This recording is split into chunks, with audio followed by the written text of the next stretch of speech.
for the masses. Headline edition, July 8, 1947. The Army Air Forces has announced that a flying disc has been found and is now in the possession of the Army. If the game is rigged, change the game. Game changer. I occasionally think how quickly our differences worldwide would vanish if we were facing an alien threat from outside this world. This is Fade to Black with your host, Jimmy Church, on the Game Changer Radio Network and KGRA, the Global Radio Alliance. I need your help to get to the year 1985. You're listening to Fade to Black with Jimmy Church on the Game Changer Network. Good evening, Fade to Black, bespoke radio for the masses. Yeah, today's Wednesday, January 31st, 31 days into the new year, just 334 days left. We are live from a bunker somewhere in downtown Burbank, California, and I would like to welcome everybody listening all around the world, all across the United States. Hither and thither, to and fro, back and forth, up and down, east and west, north and south, far and near. This is Fade to Black. For KJCR, the Game Changer Network, and KGRA, the Planet, I'm your host, Jimmy Church. What is cracking, everybody? How you doing? Tonight, very special guest, Dr. Stephen Greer is here. He's back to talk about some witnesses, new witnesses that have come forward with the USAPs and SAPs and the military-industrial complex. We've got another name that has come into the picture tonight. We're going to do that, too, as well. It's an eye-opener. Tomorrow night, Fader Night, No More Fake Newsroom Live with John Rappaport and his No More Fake Newsroom, followed by open lines all night long. The call-in numbers are 323-825-5045 or 323-275-9695. You can follow us on Twitter at JChurchRadio. Very simple, at JChurchRadio. And Facebook, YouTube, everything is over on our website. You can click on those little buttons right there, and you can follow, like, and subscribe. Very simple. The sandbox where we hang out in Twitter is hashtag F2B, right? Hashtag F2B, that's the sandbox. We do a few thousand tweets a night, and you can come over and join in the conversation. All of the chat rooms are open. Certainly, you can go to Spreaker or KGRA, the Planet, and both of those chat rooms are open. If you have any questions or comments during the show tonight for myself or Dr. Greer, use hashtag F2BQ. Okay, very simple. You can email throughout the show, Jimmy@jimmychurchradio.com. Just make it good so it gets through, okay, and then it lands itself in here to me. If it's good, I'll read it on the air, okay? Now, really quick, I want to thank everybody for participating in the Numana program that they've got going on right now for all of you Fadernauts. Because of the success, I'm just going to say this. I mean, I can say right now, everybody in Twitter that ordered Numana this week, say in Twitter, I ordered Numana, right? Just go and do it. It's been crazy, and thank you. So, right before the show tonight, Numana decided to extend the special to February 15th. So 2 more weeks. They're going to go ahead and do that for everybody. And the special is this. Use the promo code Jimmy10. That's Jimmy 10, Jimmy 10. And you're going to get 10% off of your order. You're going to get free shipping. And you're going to get an autographed Fade to Black t-shirt. So you get everything that you need for peace of mind, emergency food storage. It's the best, it's the tastiest, it's all of that. And you're going to get that Fade to Black t-shirt autograph that you've always wanted for every order over $100. And the savings that you get, it's like, it's incredible. The free shipping on Numana It's and you get the T-shirt, and you get 10% off of your order.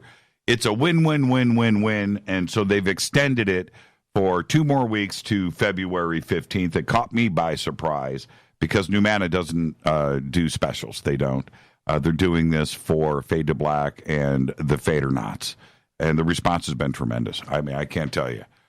Shipping those T-shirts is a really cool thing. I dig it. All right? So just go to the Numanna banner over at jimmychurchradio.com. Click on that. That'll take you over to our landing page, and all you have to do is use that promo code Jimmy10, and you're going to get 10% off, free shipping, and a autographed Fade to Black T-shirt. Okay, let's get a few things out of the way. Dr. Stephen Greer is here tonight, and maybe I'll talk him into taking some phone calls too as well. That'll be really cool. Now, our next event is next week, the Conscious Life Expo, which is February 9th through the 12th, 2018, at the LAX Hilton, right here in Los Angeles, California. Head over to our website, click on the Conscious Life Expo banner, and everything is right there for you, tickets and the events. It's a full weekend. I'll be there emceeing and hosting all weekend. Going to host the Ancient Aliens panel on Friday night. And Saturday night, I'm going to host the party. That's going to be really cool. The Summer of Love party. That'll be Saturday night. And I'll be doing events all weekend long. And, of course, our sponsors are going to be there. Ronnie McMullen's going to be there with Life Change Tea. Juanita and Jeff from River Moon Coffee are going to be there. We're going to be sharing a booth with them on the mezzanine level right there at the entrance. So come by and say hi. And Chip Paul is going to be there from New Pharma. How cool is that? So come and hang out. It's a full Fade or Not weekend over at the Conscious Life Expo. Tomorrow night on Fade to Black, Serena Wright-Taylor of the Conscious Life Expo is going to be here to talk about the special events that you can come and check out next weekend. And it's 1 week away, next Friday, February 9th through the 12th. Now, right after that, June 1st through the 4th, 2018, we'll be at Contact in the Desert in Indian Wells, Palm Springs at the Renaissance Resort and Spa. Again, tickets and info over at contactinthedesert.com. I think you have until midnight tonight for their early bird ticket pricing. So you can go and do that over at contactinthedesert.com. Check out the speakers list and everything that they've got going on. It's going to be great. All right. Don't forget to subscribe to our podcast. We have over 795 archive shows right there. It's just $2 a month. $2 a month.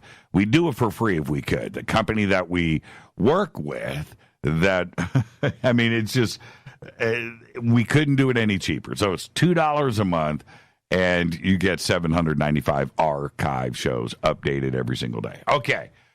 Become a Fade or Not over in our membership section on the site. I did announce last night, we have 4 levels of membership. You can go from free all the way to the Game Changer, where you can get, if you want, you can get commercial-free downloadable archives. You get a personal email to me, get the bunker cam. You can get autographed hats and T-shirts and all of that stuff. And last night I did announce, and we have women's T-shirts now, and which we never did. I didn't think about it, but the request about women's T-shirts, well, now we have them. And I don't know if we've got them up on the website yet, but yes, we do. So if you get a Game Changer, subscription and you want a women's T-shirt, let me know. If you order Numanna and you want a women's T-shirt instead of a men's, we have small, medium, and large. Just let me know, okay? They're really cool. They're Hanes. All of our T-shirts are hand silk screened. They're not made by a machine somewhere. They're not imported from China. They're made right here locally in Los Angeles. And as a matter of fact, our screen print shop is right down the street from the bunker. So I'm able to go in there and look and make sure that it's absolutely the highest quality. I'm just very picky about that. I don't want a machine to make these. I want real silk screen shirts. So you can do that over in our membership area. Okay, let's get this show cracking. Happy birthday to today, Sex Pistol and punk rock icon Johnny Rotten Lydon is 62. Now, what do we do with that? What do we do with the king of punk, Johnny Rotten, is 62, and he's still cool, and he's still got it. But are we getting up there in the years, right? 62 years old. Who would have thought? Justin Timberlake today is 37, and Minnie Driver today is 48. And Minnie Driver will always make the birthday cut here on Fade to Black, and I'll tell you why. Gross point blank. That's it. There you go. Happy birthday.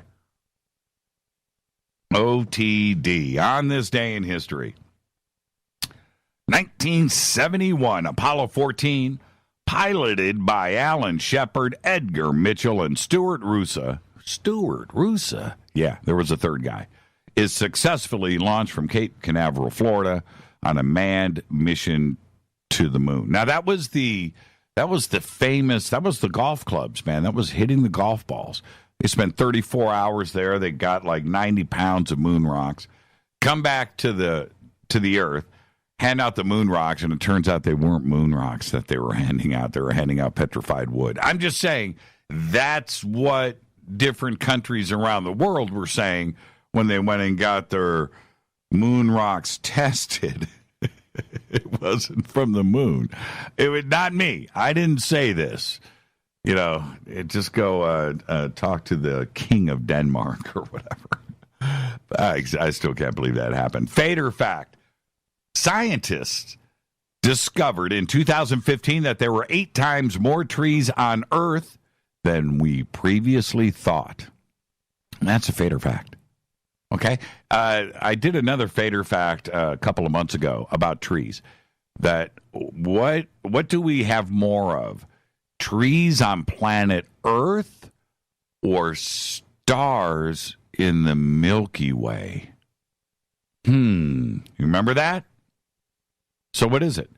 Do we have more trees on planet Earth than there are stars in the Milky Way? Think about that. I'll watch Twitter. I'll watch Twitter light up. All right. Tonight, Dr. Stephen Greer is here. He's got some witnesses that have come forward. We're going to talk about that with how U.S. APs and SAPs operate in the military-industrial complex. And we've got another name of somebody that he has just spoken to, and we will talk about that tonight as well. Tomorrow night's another Fader night, the No More Fake Newsroom with John Rappaport, followed by open lines all night long. The call-in numbers are 323-825-5045 or 323-275-9695. Now, we do a lot of night watching here, okay? So we have Bearing Optics, and we go out to different conferences, and we get everybody together. We go out with the night vision, and we're looking up in the sky and looking at these incredible objects. And right now, the last 2 days, we've had this blue moon, red moon, huge moon, solar eclipse thing going on. And the photographs and the imaging, the videos have been incredible, right? So we're going through that. And last night, right before the show, we were up top here and looking at the red moon, blue moon.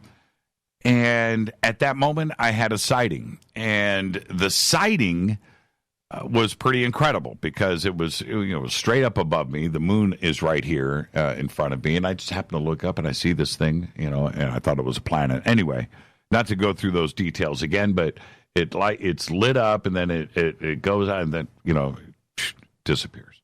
But it was pretty incredible. Now, what did I see? Right? What did I see? I got lots of email that it was this satellite or it was this satellite. It could have been this. Could have been the ISS. Everything that I looked at as far as satellite telemetry goes, it was the wrong timing. It doesn't mean that stuff is accurate. And if it was the iridium or one of the iridiums, again, it's the timing of it. It's possibility, sure, absolutely. Was it ours? Could be. Is it there? It could be. Is it just space debris lighting up in the atmosphere? It could be. It could be a lot of different things. But I did see it during the new moon. Then somebody sent me information on, and I don't have your name right in front of me, but thank you. And somebody's going to say in Twitter it was me, or shoot me an email saying it was me. But sent me information on, also, by the way, I got email, I think I read it in Twitter, and then I got another email, a couple of emails from our staff here. The Humanity Star. Okay, now, if you don't know what the Humanity Star is, I'm going to tell you now. And this is where things get really, really interesting. The Humanity Star is a satellite that was sent up, I'm going to get to the details in a second, to do nothing, just to orbit the Earth. It looks like a giant disco ball. It's made out of carbon fiber. It's hollow. It's reflective. And so it's there for us to see. It's visible with the naked eye. It's highly reflective. It blinks because it turns, and it was designed to be a shared experience for everyone on the planet. Created by Rocket Lab founder and CEO Peter Beck, the Humanity Star is a geodesic sphere made from carbon fiber with 65 highly reflective panels. It spins rapidly, reflecting the sun's rays back to Earth, creating a flashing light that can be seen against the backdrop of stars. It's orbiting the Earth every 90 minutes. It's visible from anywhere on planet Earth, and the Humanity Star is designed to be a bright symbol and reminder to all on Earth about our fragile place in the universe. Now, that's from the Humanity Star website. You can go to the Humanity Star website, and you can go there right now. It's easy to find. They have real-time tracking and telemetry right there. You can see where it is around the Earth at any point. And now, is this what people are seeing? I mean, not all the time, of course, but a lot of the time. And you can see it during the day. You can see it at night. It's low Earth orbit. And I have seen, and I reported on something that I saw similar to this about 8 years ago, 2010 and 2011. And when I saw what I saw, which I always had described as a spinning disco ball, I'd always described it as that. But what I saw, which I knew it was a satellite, or I knew it was an object up in Earth's orbit, I'll say that, because I saw it during the day. And it was in the clear blue sky, and it was coming across. There was a bunch of witnesses to it, and we all stood there and watched it. There's a video for this on YouTube that is there. You can go back and watch. But as it came across the sky in the blue, and it's moving, I could see that it was spinning, and I could see as it spun, the sun would reflect off of it, so you could see the rotation. It was timed. But then it stopped right above us and stood there, and the spinning slowed down, and then it stopped, so the sun wasn't doing its timed reflection. And you could see it was silver, and then it went straight up into the blue and then disappeared and was gone. Very strange, right? So it was under control, and it positioned itself, and it did all of that. It reminded, as soon as I read about the Humanity satellite, it reminded me of what my sighting was. Now, this is what's crazy. It is going to crash back into Earth this March. And there's publicity behind this. So they've launched it up there for humanity to see, right? You can see it with the naked eye. And then it's going to turn around and crash into the Earth for all of humanity to see, to remind us about our fragile place in the universe. Now, how trippy is that? All right, so when we get closer to this date, I'm wondering, and it doesn't look like there's any control on this. You have to see it. Yeah, thank you, Mark, for posting that. I'll retweet this right now.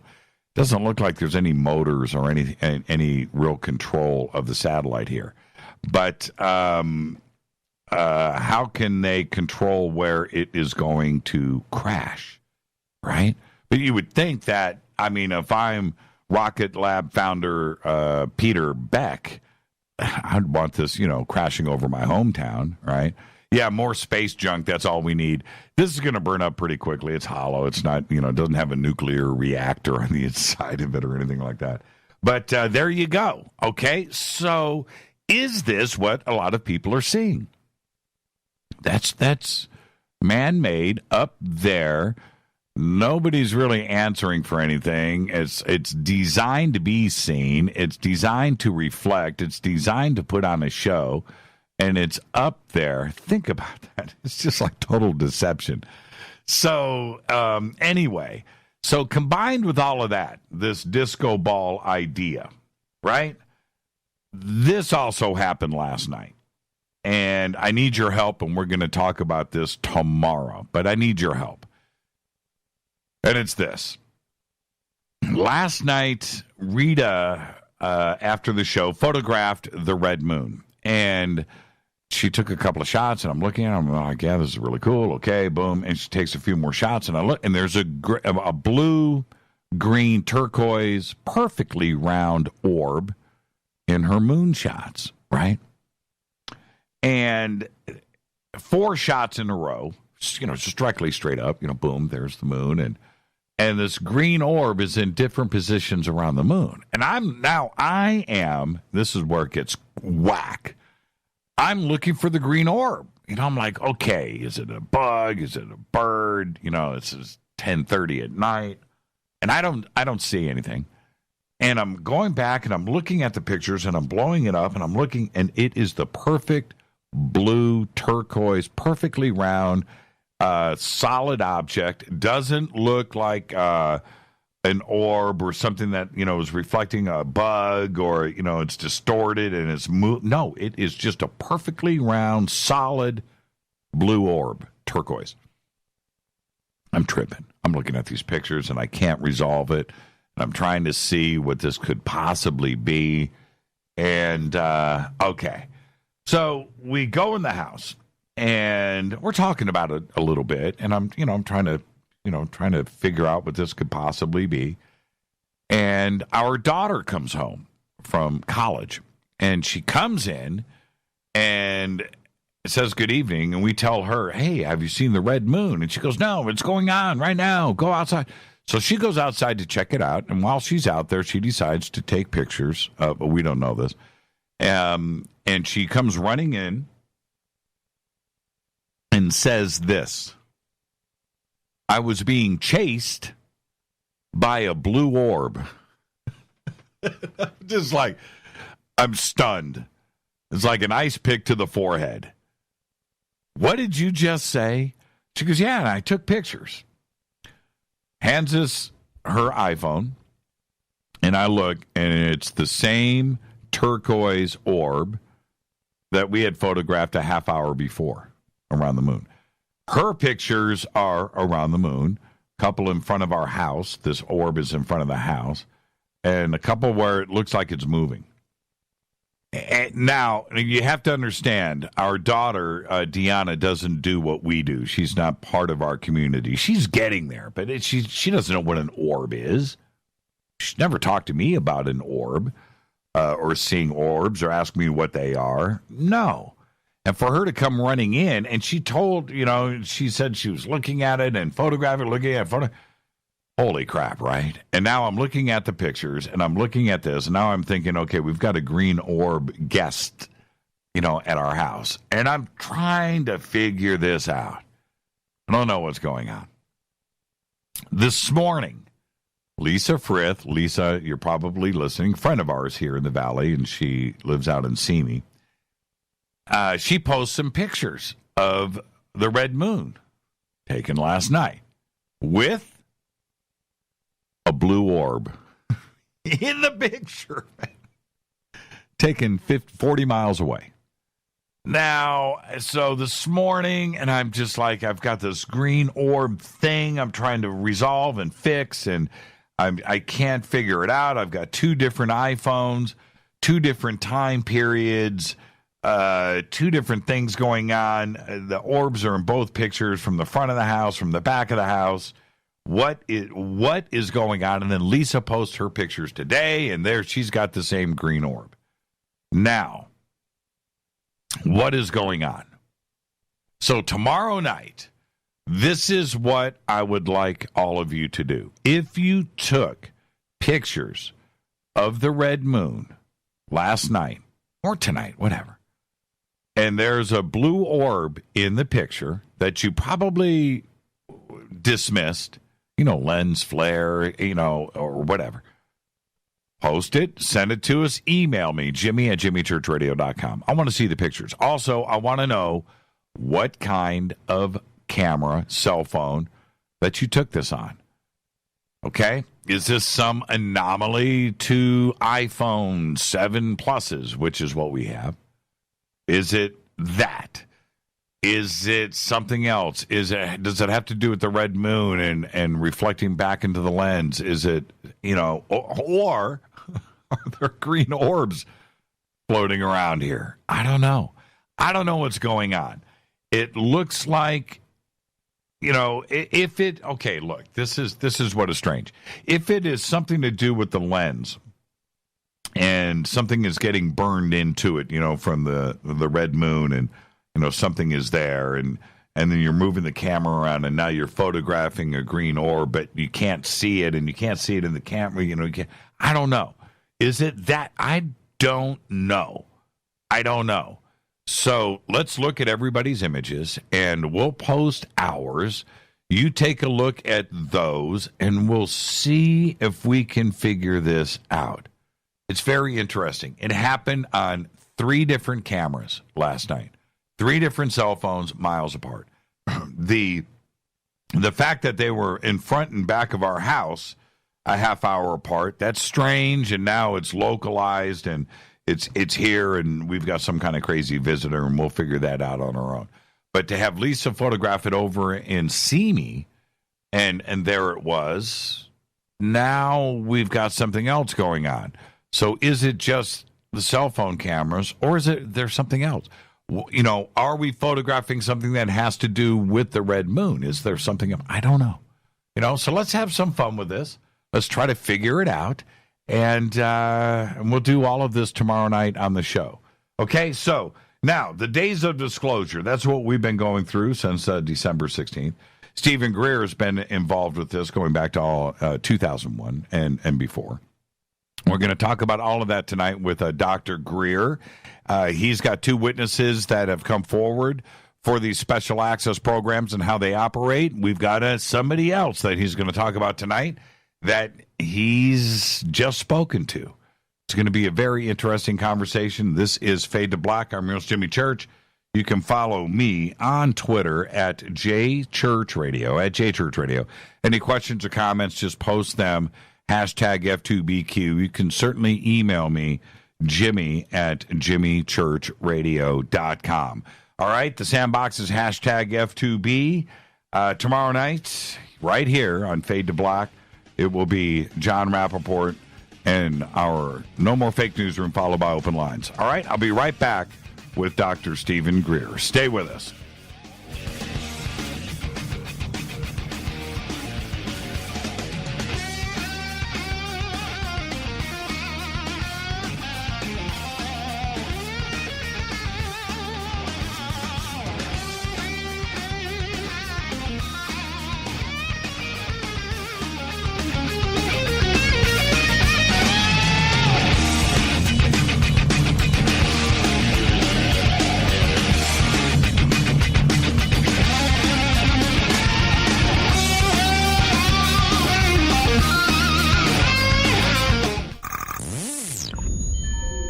You're listening to Jimmy Church, Fade to Black. Fade to Black will now pause for alien identification. The station that talks the net. KGRA Radio. When you take the beans from Central America with dashes of Indonesian and African mixed in and then roast it to the dark side of fade to black, you create the ultimate brew of fringe. Introducing the Fade to Black blend from River Moon Coffee. Yes, River Moon's darkest customized roast was created for the love of Fade to Black. The alchemy of masterful roasting and smoking the beans is in every sip of this full-bodied, dark Java. I need my coffee dark, deep, with distinct bittersweet chocolate highlights, just like the bunker. Leaning further into the darkness of the roast is Fade to Black blend from River Moon Coffee. Just click on the banner at jimmychurchradio.com and use the promo code F2BBLEND for 15% off of your order today. Go Beckley Teppy. Natural Health Solutions with Chris and Ronnie. Hey, Ronnie, how you doing? Great, Chris. Now, you're the CEO of GetTheTea.com, right? Yes, I am. What is GetTheTea.com? I mean, is this tea you buy in a store? Well, no, it's not. Life Change Tea is just that. Life-changing. Life Change Tea is an herbal tea that gently cleanses your body from intruders. What do you mean by intruders? Well, intruders are toxins, chemicals, GMOs, heavy metals, and more. They're in our food, in our water, in our air we breathe. Seriously? Yeah, seriously. And Life Change Tea will help you with removing these, as you say, intruders? That's right, Chris. Are there side effects with this tea? Well, you might lose a little weight. When you clean your colon, you lose weight, you feel better, and you have more energy. Wow. Ronnie, where can people purchase Life Change Tea? Oh, that's easy. GetTheTea.com. That's GetTheTea.com. Ronnie, I want to thank you for being on the show. People, don't forget, GetTheTea.com. 9 out of 10 geneticists agree. Fade to Black is not your father's radio show on the Game Changer Radio Network and KGRA, the planet.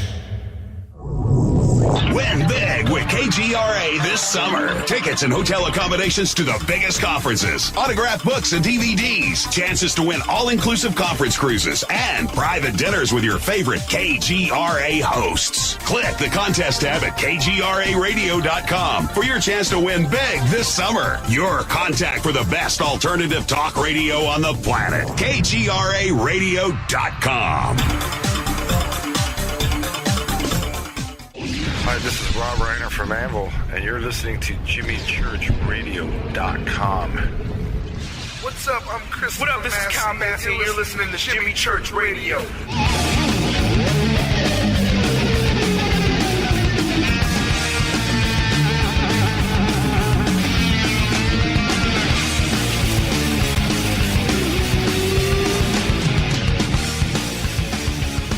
All right, welcome back. Fade to Black. I'm your host, Jimmy Church, on the Game Changer Network and KGRA The Planet. You can follow me on Twitter right now at JChurchRadio. Join in on the conversation. We're going to go through about 3,000, 4,000 tweets tonight. Oh, yeah, you can follow Dr. Stephen Greer at Dr. Stephen Greer. It's right there. The links are up for his Twitter in TweetDeck right now. Dr. Greer is the founder of the Disclosure Project, the Center for Study of Extraterrestrial Intelligence, CSETI, the Orion Project, and Sirius Technology Advanced Research, LLC. His National Press Club Disclosure event in May 2001 and the webcast had 250,000 people waiting online, the largest webcast in the history of the National Press Club at that time. He has worked for the last 20 years bringing together scientists and inventors and leaders in society to advance new clean technology energy systems. He's also the author of 4 books and multiple DVDs on the UFO ET subject, including the documentary Sirius, which I've watched so many times. He's appeared on CBS, BBC, the Discovery Channel, the History Channel, the Ancient Alien series, and, of course, the movie Thrive. His latest film, which was Unacknowledged, an expose of the greatest secret in human history, premiered here in Los Angeles last April 24th, 2017. I was at that premiere with Dr. Greer, and it's one of the most watched documentaries all of last year.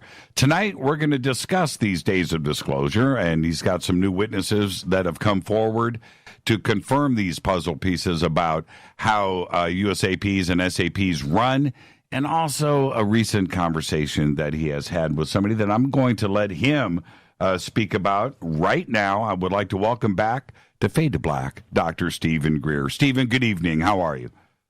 Good evening. I'm doing great. Thanks for having me on. How are you really right now? Well, I'm doing okay. And one thing I wanted to do is thank you and all the supporters that are out there.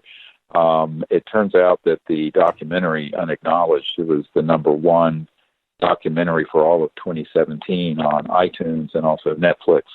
So this is a pretty astonishing achievement for a crowd-funded, publicly supported documentary of this type. And for those of you who may not know, there's a book by the same name, Unacknowledged, that has about 5 times more information in it than for those who actually read still beyond a Twitter feed, you're going to find a great deal more evidence and information in the book than even in the documentary. But I'd like to thank everyone who, supported that and your support. And it was great seeing you at the premiere 9 months ago. Yeah, what was crazy about that? I just have to say this: the theater downtown in Los Angeles, for everybody, probably sat, I'm going to guess, Stephen, with a number 1,000, right? Yeah. Does that sound about around right? That, yeah. It's a massive, massive theater with a massive screen. But for me to be there and see that a sold out movie theater of that size for this, it's a documentary on a subject that, but it was sold out. It was packed. It was an amazing event and a pretty crazy day to see that kind of support roll out. Yeah, and we're finding that all over the world, interestingly, even though the mainstream media has kind of blacklisted a lot of this, the public, we have learned from one of our research teams that does a lot of analytics that 100,000 people a day are seeing the documentary Unacknowledged globally. So that is how it happens. It happens virally and it happens word of mouth. And we didn't have a big film advertising budget and all that stuff like you have in Hollywood events, but it's really due to you and the other people out there listening who've supported it that this has reached the millions of people it's reached. I'll tell you something fascinating. A couple of months ago, last month, I was out to dinner with, I'm not going to, name drop or anything, but I'm out to dinner with a rock star, heavy metal lead singer, right? And the head of a major label that, their band is on. And we're at this dinner for 4 hours. And these two wanted to do nothing but talk about the secret space program. They wanted to talk about alien contact. They wanted to talk about all of these specific events that really you and I and our community talk about. But to have it reach out that far, beyond our community, and that they know these subjects, right? It was fascinating to me that this reach now is expanding like it is. Well, it is, and not only that, in terms of that crowd, but people in the national security system and politicians and heads of state I hear from people like this all the time, and in fact, one of the reasons I wanted to share with you some information tonight is about that. I mean, most people know that the current director of the CIA is Pompeo, and I have a member of my team who is a very highly placed person in the political and intelligence community. And there were 2 people who he works with at a meeting this past fall, not just a few months ago, with the DCI, the Director of Central Intelligence, Pompeo. And the reason I'm coming on, I do not come on radio shows just for the heck of it. There's some really important intelligence the public needs to know. And this is the first one. And at that meeting, this issue came up about unacknowledged and disclosure. And it was interesting because it was being discussed, and a senior CIA official there, who was a woman, stopped everyone and said, "Oh, yes, the American people like to whine a lot, and pretty soon we're going to give them something to really whine about." And the whole room fell silent. And the CIA director just sort of coughed quickly and said, "Okay, let's move on off of that." So now, of course, fast forward to last month, where there was all this coverage about the UFO tracking of off the coast of California, and then hidden in that storyline was the threat from outer space and the threat office at the Pentagon, all of it couching it as an existential threat. Then you have to then connect a couple other dots, and the public needs to know what these dots are. I had a man who, and just for those who are new to this subject, or the concept of an unacknowledged special access project, which is how we got the name of the film and the book. I didn't know that such a thing existed until back in the 90s, and a man who had been in those projects described to me that is what they're called, and how they operate. And just so that people understand, these are operations that are beyond just top secret special compartmented information, TSFDI, or a SAP, a special access project. These are the unacknowledged ones, and these are the deep black projects. And a man has surfaced very recently who was in these projects. I don't want to get too much information at this point about who he is, but he's known to me and incredibly highly placed. Will and you? From 2000. Well, let me jump in really quick. Will you bring him forward and not only allow us to know who he is, but look into his CV and vet his background? It's up to him. People have to understand there are 100 and some of these military and intel people we have on videotape who are identified. There are about another 800 like this who are very legitimate that we've checked out that do not want to be identified for their own security and other reasons. And this man right now is in that category.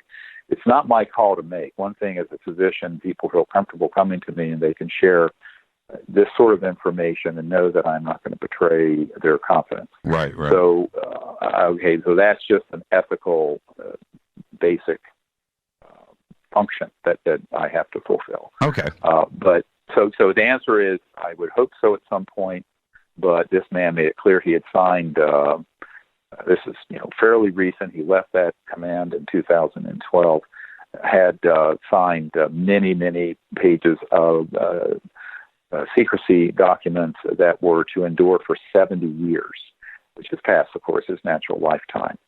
But what's important is the information he shared.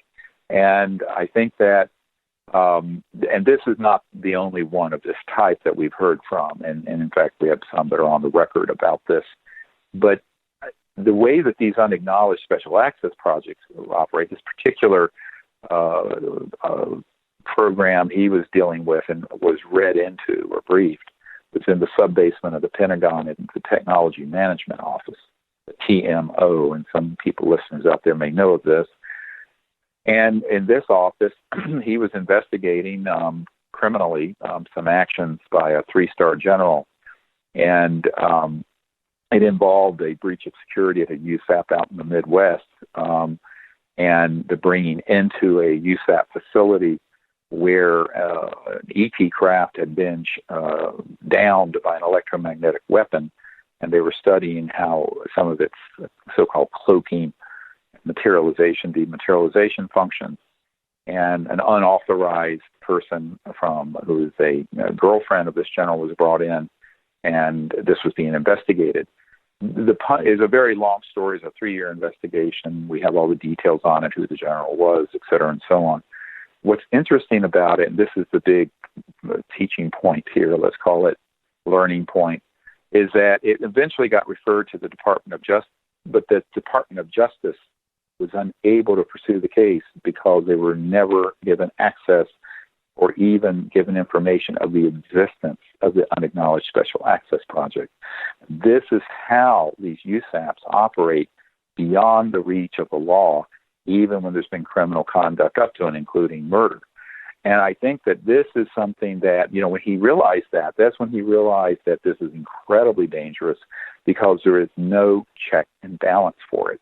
And without a check and balance, power corrupts absolutely. Right. You can get into some very dangerous territory, which is what we've been in for 60 years. And I think that this is an example. Now, he also shared with me the fact that one of the euphemisms used in the high-tech world is radar systems. And when you hear this, you ask, is it a radar? Or is it embedded within what looks like a radar system, an electromagnetic field system that is an offensive weapon? And this gentleman had actually been in the early days of the Iraq War with Saddam Hussein, and such a system was being used that had a microwave kind of pulsed system that would completely disable any airborne aircraft and have it crash. And a number of them did so with this system. He personally was part of that. Moreover, more advanced systems have been placed on satellites in space. They're not with manned aircraft or on celestial bodies, but that are on satellites that have been used to target and destroy objects in space. And this is also a very dangerous game being played. What I'm trying to say here and connecting a few dots is that there's an unsupervised element that are doing things that are an existential threat to the future of Earth and humanity. And the reason that I left my medical career is to get to the bottom of this and get people aware of it. And I think that when you look at the weight of the evidence on this and how dangerous it is, that with the comments that were made with the CIA director in the fall, and then this new information, what the people have to be aware of is the very real risk of a false flag operation or a hoax event that will look ET, but it's not.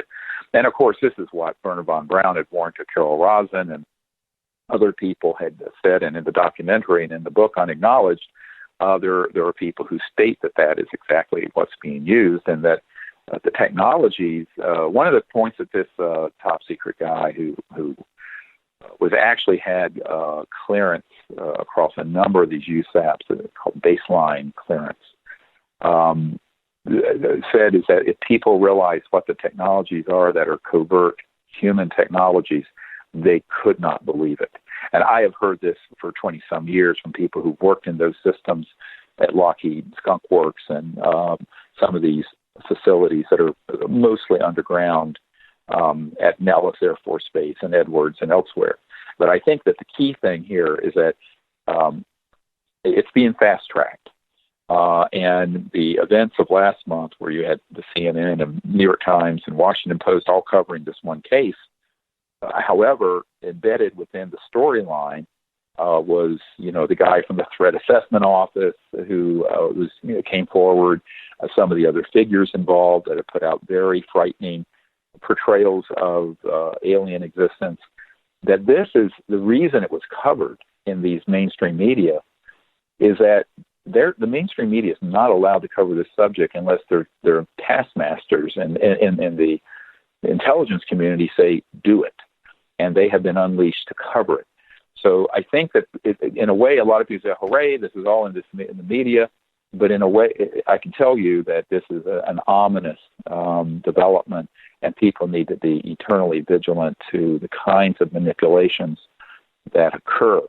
Now, you have to add to that at one point, it's in the testimony that we have from Carol Rosin, not only that Werner von Braun had told her that they would hoax an alien threat at some point, but it would be the last thing they would do after they had run through a number of war algorithms. And when she was at Fairchild Industries, she saw a document, and there was a meeting where they listed, this was in the 70s, all these different wars that would be manipulated and created by the deeper aspects of the intelligence community and what have you. And basically, we're at the very end of that algorithm. I think the last one that she saw on it was Yemen, which at the time everyone laughed. They said, "Where is that? We have to get a map out." They didn't know, Iraq was on there, Kuwait was on there, all these things. And I've just learned that there's a 4-star general who's now retired who saw the same list. And it so made him become so unglued that he's now become quite dedicated to trying to create peace. But he was a 4-star, and he was astonished that there was this level of cynical manipulation to keep the war profiteers and machine running. And so I think that the trump card, no pun intended, the final point as the stop on this by these lunatics is to play the alien threat card, and it seems to be that is picking up speed, and people need to be aware of what the plan is and how it's been developed over the last 60 years. Now, we'll talk about this more after the break. We've got a break coming up. I want to jump back to your words existential threat. Is that what when you say that, what are you referring to? Well, at the core of this group, you have a bunch of lunatics who, like Carol calls them Armageddonites.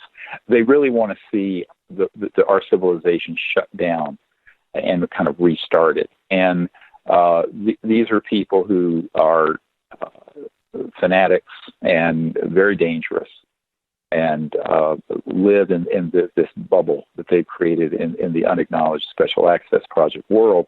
And unfortunately, if you look at our documentary, you'll see that, constitutional attorney Daniel Sheehan, as well as the Air Force Office of Special Investigations officer, both came clean with the fact that the big mainstream media, national security editors and whatnot, are on the payroll of the intelligence community to cover what they are told to cover. And so you have to realize that when something begins to get covered in a certain way with a certain spin in it, it's a big red flag. Now, I was aware of this a couple of years ago before we started filming Unacknowledged, and that's why we made that film. I was given a very big heads up on it back a couple of years ago in late 2015 and 2016. And of course, Unacknowledged came out in the spring of 2017. However, I think that, this is a long-term plan. I mean, you have to remember, and you may recall this story when we were doing briefings for Congress in the late 1990s, a man who was on an interagency group dealing with this told us that in 1974, when he was involved, that they could push a button and there would be a global crisis that would look like an alien invasion, and it was 100% man-made, that the technologies and the systems are that advanced. And that was 44 years ago. So this is not the first person I've heard say this. Werner von Braun was not the first person. There are many people in the deep national security system who've come across this that are very alarmed, including this retired 4-star general. And I think that the public needs to be aware of how easy it is for something like 9/11 to happen, and then it's an excuse to concoct false evidence to go into Iraq, et cetera. So I think that all along we have been deceived, and these things can be easily manipulated by people with the intention to do so. And I know this sounds rather cynical, but you need to question everything that begins to come out through some kind of a cutout group or whatever it is that begins to get widespread coverage in the mainstream media. And what is the advantage of that in the fake alien invasion? And we've heard references about this for a very long time now. But what is the advantage of it? Ronald Reagan had his take, right? Right. What would be the advantages? Well, there are several. Number one, you could then grow the military, industrial, intelligence, financial empire exponentially by the entire world contributing to an alleged battle that's interplanetary. Number two, you can control the masses through fear. And you can see what happened after 9/11. We had the Patriot Act. We had all kinds of people took total leave of their senses and liberties in the panic of that event. So you can then, in that chaos and fear, consolidate further your power. And I think the other part of it is that they really need to have the public focus not on, universal peace, which is what I'm advocating, and, development of a civilization that is coexisting and going amongst the stars peacefully, but to put everyone on a war footing where they can then be manipulated emotionally and spiritually and mentally manipulated. And, it goes all the way back to the 1953 document from the CIA that got declassified, where it talks about the great psychological warfare value, I'm quoting here, of the UFO subject during Walter Bedell Smith's tenure as the director of the CIA. So I think that, this is a sort of a fascistic or fascist type of approach. And, interestingly, one of the people on my team whose father for many years was a senior U.S. senator in this cabal said that basically he came to realize his entire family really were fascists, and that there is, sort of a ethical world that they inhabit where they're contemptuous of the people and of freedom and of genuine progress, and want to keep everyone sort of controlled in these feudal fiefdoms of conflict. And that is something that everyone on Earth needs to step back from and look at and say, what kind of world do we want to have going forward that we're leaving to our children and in my case, grandchildren. So I think that's really the big task in front of the human race right now. Well, let's take a break right here, and when we come back, let's analyze everything that Dr. Greer just presented to us, and of course, we're going to take all of this one step further. This is Fade to Black. Our guest tonight, Dr. Stephen Greer. I'm your host, Jimmy Church. Follow me on Twitter at JChurchRadio. You can follow Dr. Greer at Dr. Stephen Greer. On Twitter, we have all the links up. It's Fade to Black on the Game Changer Network and KGRA, The Planet. We'll be right back.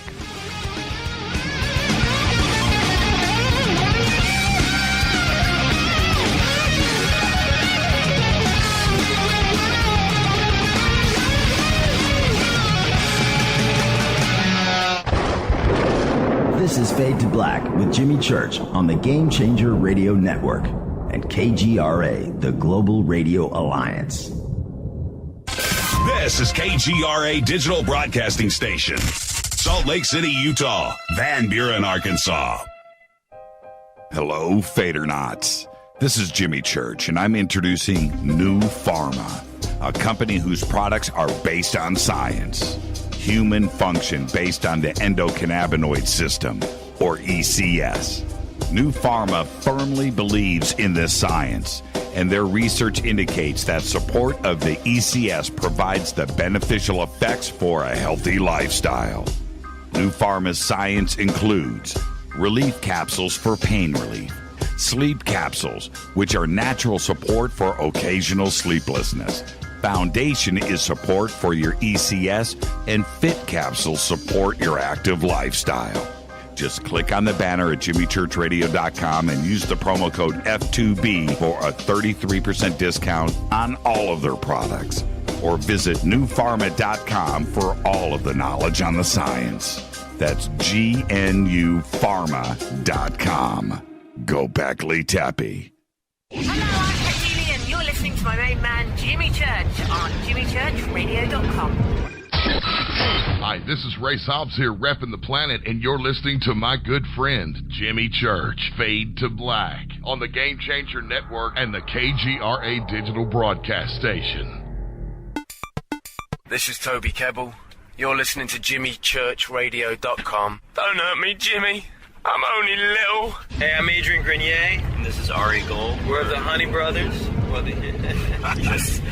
We are of the Honey Brothers. Hey, I'm Adrian Grenier. And I'm Ari Gold. We're the Honey Brothers. And you're listening to Jimmy Church. The Revolution. Ancient Life Oil. Life-changing. the real oil. CBD is truly ancient life oil from the source. This oil has no psychoactive effect and is also legal in all 50 states. When you're healthy, you're happy. The truth about this wonderful plant is that it wants to give back to mankind life, longevity, and happiness. Ancient Life Oil are golden grade, all organic, non-GMO, and infused with high-quality liquid coconut oil. It's simple. Just go to ancientlifeoil.com today. That's ancientlifeoil.com. The best, purest, organic, and non-GMO CBD in the world. Go Beckley Tappy. The statements made regarding these products have not been evaluated by the Food and Drug Administration. These products are not intended to diagnose, treat, cure, or prevent any disease. Please consult your healthcare professional about potential interactions or other possible complications before using any product. This is Micah Hanks of the Gralien Report, and you're listening to Jimmy Church on Fade to Black, across the globe on the Game Changer Radio Network and the one and only KGRA Radio, The Planet.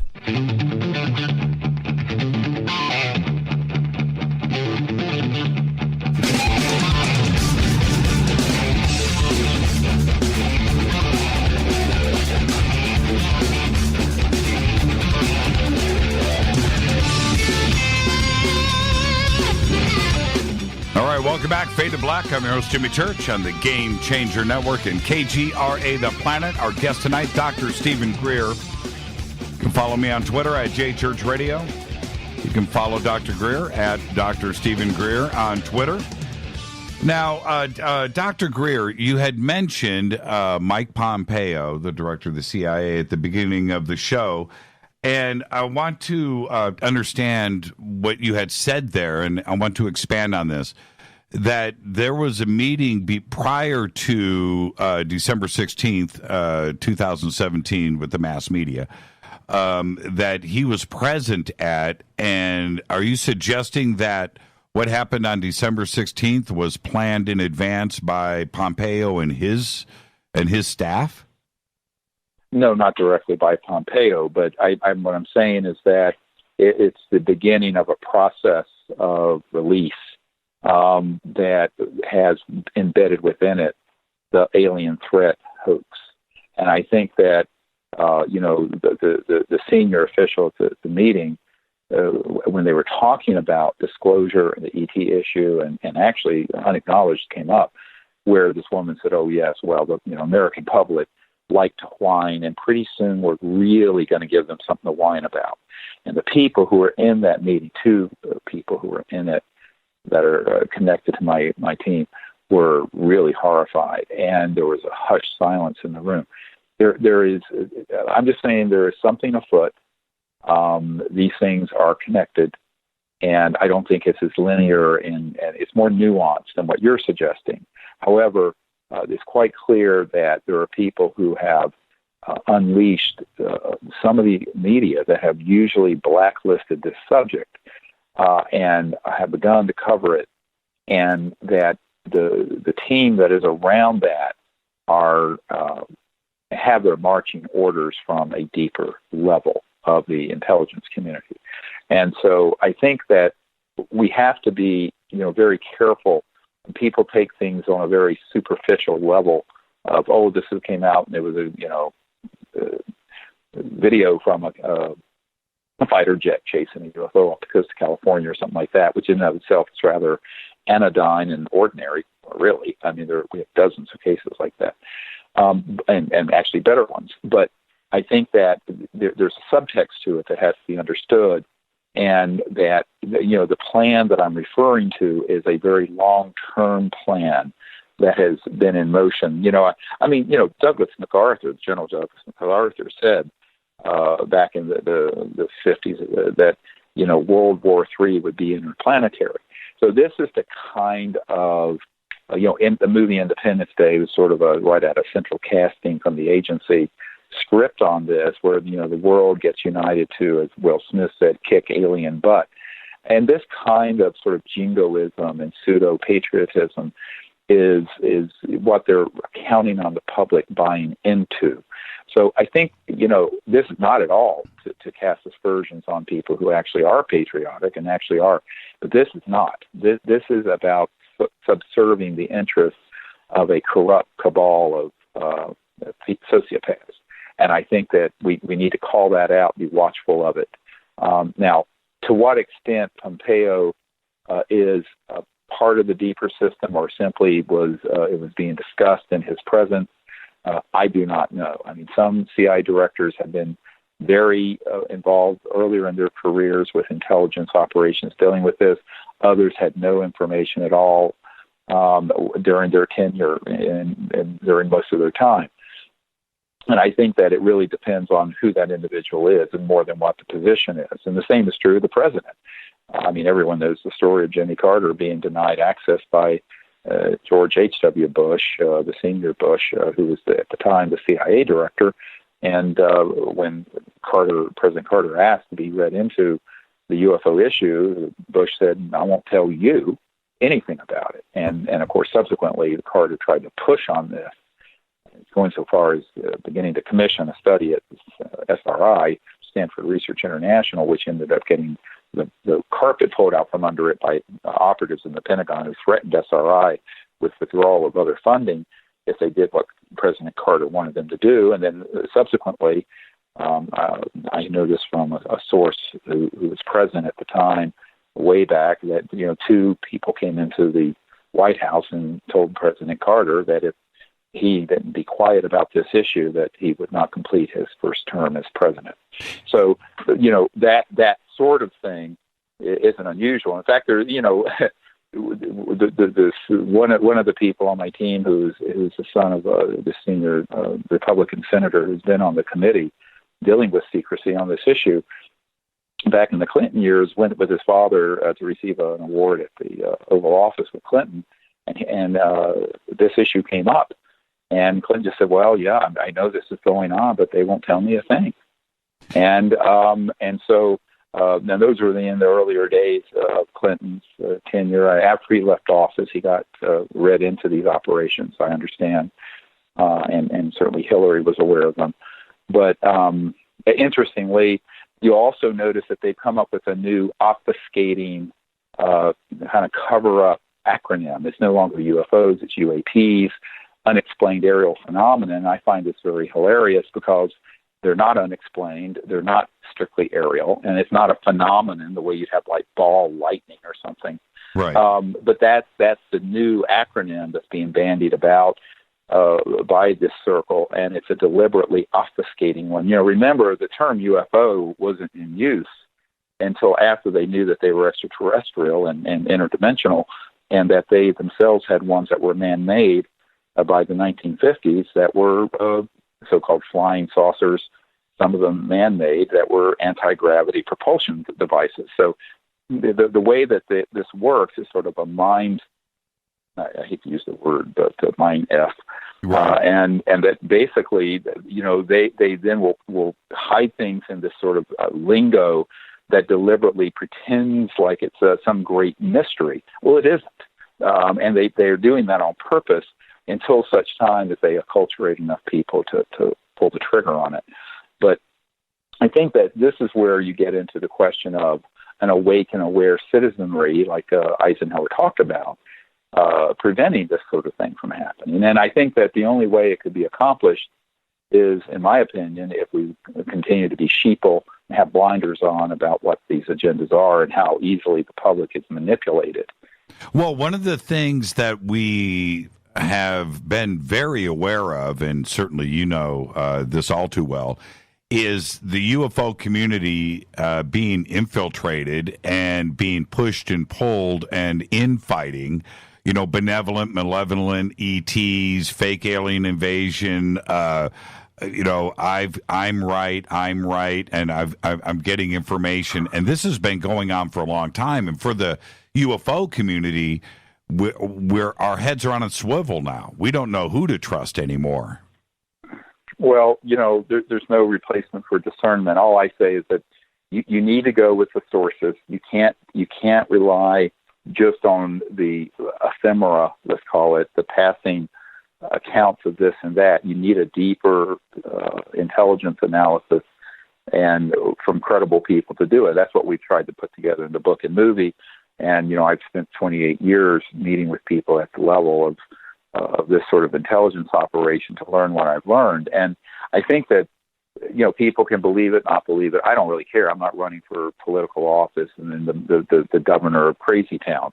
What I'm concerned about is the human future, and I'm concerned about the degree to which the public can be easily manipulated and take leave of their senses. And this has been going on for way too long.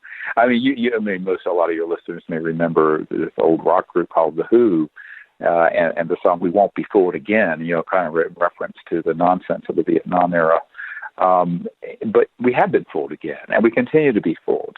And I think that this is where we have to begin to awaken as a people, speak truth to power, and divert all those energies that are negative into something that's constructive, such as peaceful contact with these civilizations that are from other planetary systems, bringing out the technologies for peaceful use that would get us off of oil and gas and nuclear power, and salvage what's left of our environment, et cetera, and so on. There are very constructive things we need to do, but those never get done so long as people are diverted into a war fever or into paranoia, fear.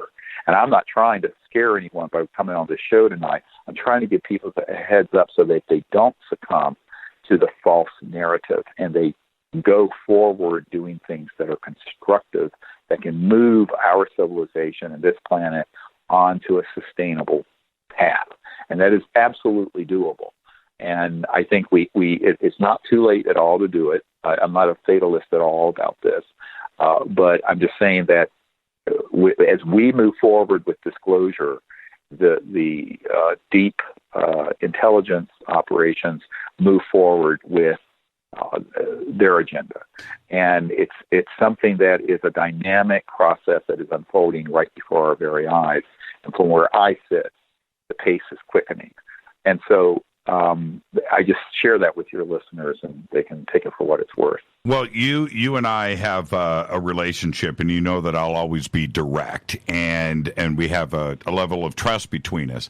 So let me ask you this quite directly, which is something that everybody thinks about when they think about you or the other leaders in our community, which is this: how do you use discernment and vet your sources so you can trust that you aren't being deceived? And do you ever question that very fact? Do you think that all the time? Right. Yeah. So what do you do?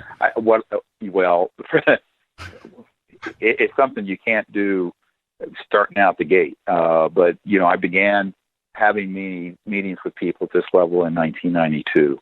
And no doubt at one point, it was a little easier to deceive. Now, I have a little bit of an advantage being an emergency doctor, because in the ER, you have someone trying to pull a scam on you to get narcotics or work excuses or fake insurance claims pretty much every hour in a very busy emergency department. So you learn to have a very good BS meter. Now, the way that on top of that, is to have multiple different corroborating sources, so that if there's an area, let's say, when I first heard about this thing that they were planning to hoax all this stuff, I thought that was science fiction. I really didn't believe it. But then independent people who don't know each other, highly credible, very well connected in these projects, began to relate to me the same data and points of corroboration. So this is how you begin to build a mosaic. Now, you can't just take every apocryphal story that comes to you at face value. But like in the case of this man that's recently surfaced, who has been in these USAPs at an incredibly deep level, he has sent to me the proof of his bona fides. And we have spoken. And there is no question about the legitimacy of what he saw and how the things were operated on, what the technologies are, and how they've been deployed, and how they're being used. And most of what he had to share, I've heard from other independent corroborating sources who don't know him and who he doesn't know. And so, it's a very rigorous but diligent process. Now, with that said, certainly, if it's something brand new I've never heard of before, I went to Venus and danced a Kazaska with a Venusian or something that doesn't hold up to inspection. Right. But these are things, and one can, just because you're open-minded doesn't mean your brains have to fall out onto the floor. So you have to have some level of discernment. And, I'm human, I'm fallible, and, no doubt that, it's certainly possible that I could be deceived. But there are too many people. The things that I share are things that have strong corroboration from extraordinarily well-placed, reliable people. And, again, the tip of that iceberg is what we've been able to bring forward in the Disclosure Project and in the books and what have you. But there is much more than that is behind why I would say let's let that person who's willing to be identified speak, because there are 10 people who have similar accounts that I've interviewed who will not go on the record for fear of their pensions or their life or their family or what have you. So I think that that's kind of how I have tried to proceed as well as one can, with, minimal funding and, a volunteer support network, which is how we operate. But I think that's sort of my answer to that. And I think that if it begins to seem too far out there that has no corroborating points, you have to question what is it about. And I'll give you a good example.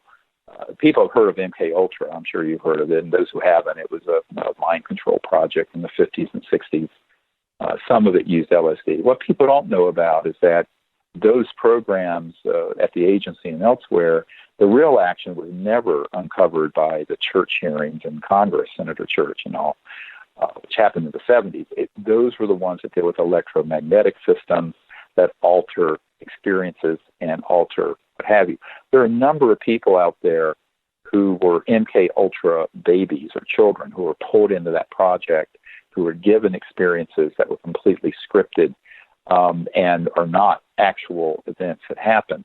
It's very easily done. One of the men who worked on this in the 50s said to me before he died, he was in his 80s, and he said, look, if we want you to have a private conversation with your personal God, Buddha, Christ, whoever it is, you'll have it. You'll pass a lie detector test that you had it, and you will believe it's real. That's how good these technologies are. So one of the things that Werner von Braun had said to Carol Rosin before he died is the only thing that scared him more than this hoaxed alien threat business was the abuse of these kinds of very advanced consciousness interface electronics that had been used in devious ways. And I think that you get into the weeds and in the deep end of the pond, but hey, we're on Fade to Black, right? Right. So you get into some sciences which, are colorfully called at the CIA WSFM, which stands for Weird Science and Frickin' Magic. And it sounds like something out of a science fiction book, except they are not. And there are people who have these technologies and sciences who have the intent to use them for deceptive purposes. Now, I don't do politics on this show, but I've got to touch upon it from time to time. With what do you think? Is Trump the POTUS? Is he our disclosure guy? Oh, well, that I don't know. I was asked to put a big briefing together for him, and after he was nominated in 2016, and he received it personally, one of his delegates at the Republican National Committee, who's on my team, handed it to him. Now, to what extent he's perused it and acted on it, I do not know. I have no knowledge as to whether or not he has been officially read into the matter or has been denied access the way Clinton and Carter were. W was really not interested in this. Cheney was a member of the committee, the MHAIC, the Majority Intelligence Committee that deals with the ET issue. But so it just really depends, and I don't have any current knowledge as to whether or not he's inclined to take action or if he's going to be manipulated the way President Reagan was about there being a threat, where he gets, Reagan got up in front of the UN. It's in the book and in the movie Unacknowledged, where he says, wouldn't our job of creating world unity be easier if we had a common alien threat, basically to unite against and fight? So, the problem with the presidency is that it's the ultimate fishbowl, but it's the ultimate bubble. And the question is, those around him, are they bad actors or good actors who have knowledge of this, and what will they tell him and drive him in what direction? And of course, being new, he's a real estate developer, being new to the national security apparatus and the military and intelligence community, this would way be out of his wheelhouse and the levels of manipulation. He certainly needs a Sherpa, a guide through the wilderness of this, and I'm not saying that I'm that person at all, although the briefing would be a great guide if he relies on it. But, I don't pretend to know, beyond that what the current president will or will not do, and to what extent he may be vulnerable to disinformation and manipulation by those who would like to move him in one direction or another. And so that's kind of the only thing I can answer to that. I'm being as forthright as I can be. Well, we also have, Dr. Greer, this crazy Putin, Russia, China, North Korea political worldwide thing too as well. And this has to be part of the conversation, doesn't it? Well, it is. And I think one of the things we're working on is to at least transcend those normal fracture lines to get world leaders to agree to only go into space peacefully, to keep weapon systems out of outer space, and to begin an initiative to disclose this information that can lead to a good outcome. And I know that, there are people in the Kremlin and various generals and leaders who follow what we're doing very, very carefully. I've been asked to put together information for them quite recently. I've been asked to go to the Kremlin this year to pursue that. But as to whether or not one of the things people have to understand, the group that is running covert programs on this is not international, it's transnational. And let me define that for people. Transnational goes beneath and beyond the geopolitical lines of, say, Russia and U.S. and Canada or what have you. And for decades, this issue has been managed by a transnational entity, not just a U.S. or U.K. or Russian. And so it also transcends any of the normal political systems. And for that reason, it's beyond the reach of the law, but it's also something that can either deceive or guide or pull people in one direction or another by having people embedded in various places in the government. And I know it sounds like something out of the Blacklist or what have you, but I mean that some of these shows that are fictional are really actually based on information we put out there that is the way the world operates. And I think that for that reason, yes, on one superficial level, there are all these divide lines of geopolitical conflict. On a deeper level, the group that is running this issue runs itself as a transnational entity that transcends the normal geopolitical agendas and fracture lines.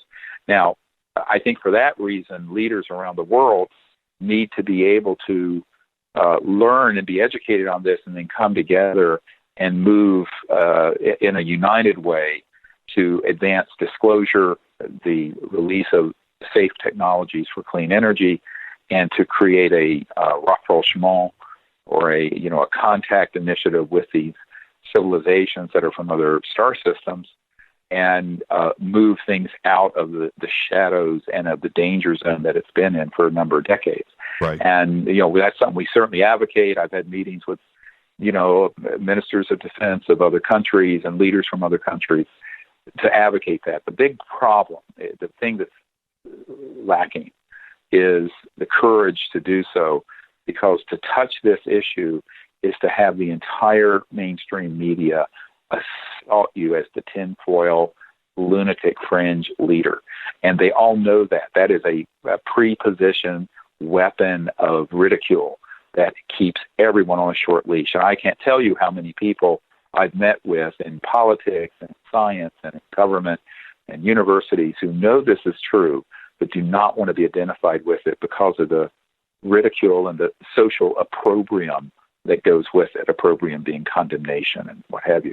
So I think that this is a huge problem because when the agency and these other folks set out to ridicule the issue in the 50s and 60s and be sure that only the National Enquirer and tabloid rubbish kind of media outlets covered it, they were very, very successful, so much so now that many of them regret it because they painted themselves into a corner where this subject is such a toxic, conspiracy theory-laden field that respectable, let's call them, mainstream people don't want to be identified with it. So we're in a real catch-22. It's one of the reasons why we're trying to put out credible briefing material, evidence. The book, Unacknowledged, has a lot of it, but other material that we have at our website, SiriusDisclosure.com, has a plethora of witness testimony and government documents and other material that most people never peruse, but that we're trying to sort of do a tutorial or an introduction to the subject so it gives people sort of a strong foundation in the facts and evidence of the situation. Then from there, do the deeper analysis, and from there be able to take action. So, it's a multi-phased process, educational process that anyone would have to go through, whether it's a man on the street or a leader of a major country. Okay, we have a choice here. Either I can break for commercial and have you hang on for another segment. We've got way too much to talk about. I want the audience to know, I know that Stephen is not in the best comfort right now. I'm not going to say anything, Stephen, but if you can hang on for one more segment, that would be great, or I'll blow through the network right now and I'll keep you on. You want to hang on? Well, let's go on. Yeah, let's go on for a little bit longer. Yeah, okay, we can. All right, okay, then I'm not going to break. I'm letting the network know now we're not going to break for a commercial. Let's just keep this rolling. Let me ask you this. And by the way, I'm not ashamed of the fact to say, I am in a great deal of discomfort because I was mountain hiking and it's up at this big waterfall, and I had a new dog that we had rescued, and it got under my feet and I fell, and I tore my right shoulder out so badly. I had 5 huge screws in my shoulder. I just had shoulder surgery a couple weeks ago, so the pain is exquisite, and I'm not on any medication except ibuprofen, and so I'm not stoned or anything on medication, but it is very painful. But I mean, I'm just one of these people. Yeah, and I feel bad because it's late out there on the East Coast. Okay, so let's do this. No, I'm always up late. Don't worry about that. Okay, so let's just keep this going. There is going to be another wave of mass media releases coming out. Okay, there's going to, what happened on December 16th was that. There's going to be another wave coming here soon. And it is going to do the same thing. It's going to reach out into the mass media. There's going to be additional video and witness. This is going to be the next wave. Are you prepared for that? And what do you think we can expect, and how the media is going to turn around and respond once again to this? Well, I think that we have to be, as I said, watchful of first there's the evidence, and then there's they call it the meta message, or the deeper message that's attached to it. What is the spin? What is the other message?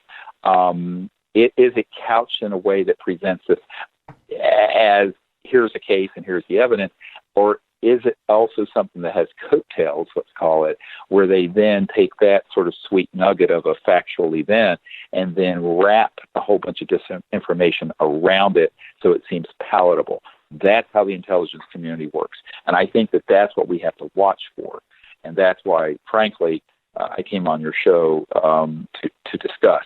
And I don't think, this is not to be at all cynical, but only to say that we can't be childish about this. We have to have our eyes wide open and know that the big mainstream media does not cover this issue in a way that is ever honest, and they're not allowed to.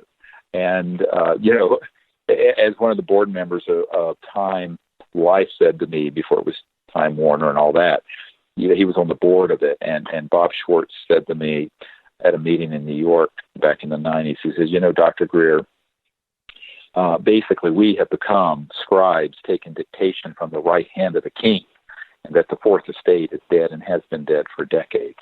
And he related to me, getting at some top secret documents that came to him related to this issue that he tried to get Mike Wallace at 60 Minutes to do, and Mike Wallace wanted to do it, but CBS corporate, and at that time it was owned by Westinghouse, a big defense contractor, nuclear power generator contractor, shut down the initiative for 60 Minutes to cover it.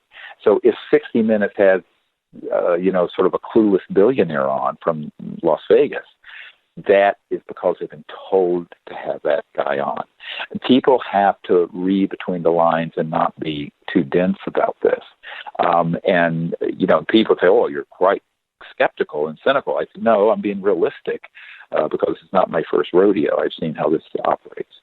It happened pretty freely in that we've all, you have to go back to 2001 with your original National Press Club disclosure event. And others have done the same thing over the years, and trying to get, the mass media to respond. And they did, somewhat, but you know exactly what I'm referring to. This time around, the floodgates opened. And it was BBC, and it was Sky, and RT, and ABC, NBC, CBS, Fox, CNN. Everybody ran with the story 24 hours a day, and they didn't stop. They're still doing it now, right? Yeah. Why? Yeah. Why? Well, that's. You think this is an accident? It isn't an accident. Nothing like that is an accident, and nothing like that is done without a great deal of planning and contrivance. And that's the heads up I'm trying to give your listeners. And it isn't to say everyone involved in any particular effort is doing things for nefarious purpose. They may just be used by people who are doing this. But I'm saying that there is a singular underlying agenda to put out the evidence and attach to it a sort of xenophobic, scary alien invasion motif or a theme. Now, a good example of that are, we had, an original Disclosure Project event, and if you look at our material, we have numerous independent guys who dealt with the Strategic Air Command nuclear ICBM arsenal, and similar people in the Soviet Union in the old days, where there had been UFOs that had overflown the facilities, done reconnaissance at them, and or in the case of the Minot, North Dakota case with Captain Salas and Arnie Arneson, Colonel Arneson, and others, disabled up to 20 intercontinental ballistic nuclear missiles one morning. But interestingly, some people have gotten that event and said, see, the aliens are a threat to our national security. The guys who were actually there told me that what they felt was being said is, please don't destroy this beautiful planet through this mutual assured destruction. But know this, that if you were to do that, we could intervene and keep it from destroying all life on Earth. Because I think these civilizations value life on Earth and its biodiversity and Earth's potential and humanity's potential. So I think that you could take the same set of facts and spin them in whatever direction you wish. That is what I'm talking about. And some years ago in the 90s, I wrote a paper called When Disclosure Serves Secrecy. Go read that paper. It's on our website. Every single thing I talk about in there is coming to pass. And the reason I wrote that wasn't that I was some, Kreskin looking into the future. I had been read into what this plan was and how it would operate and unfold back in the 90s. So people can take that for what it's worth. I've been long in this. I started this project in my mid-30s. I'm 62 now and have 8 grandchildren. So it's been a very long and treacherous journey. But I think that, people, I would just say people ignore what I'm saying, and they will ignore it at their great extent. With this disclosure that happened on December 16th, one would suggest, and this is something that I've thought about, is that for the mainstream media to go and run with this story and then follow up with some tidbits in there about anti-gravity and high technology and so forth, that this would 100% destabilize the petrodollar. And it would be the opposite of what you would think the mainstream media and the puppet masters would want. And I was a bit confused about that. What do you think? Well, it's nuanced, because if you look at what the folks said, like the Lockheed Martin gentleman, whose name is eluding me right now, was that, well, it's something we've looked into, but we really don't know how it works. That is a bold-faced lie. I have people who have been in those programs and have assured me that beginning in October of 1954, we mastered gravity control. There's no big mystery there. That is 60-plus years of achievement, and it's been refined and developed since then. It has not stood still. So part of this is, again, it's like the UAP thing. Oh, it's an unexplained aerial phenomenon. Like the hell it is.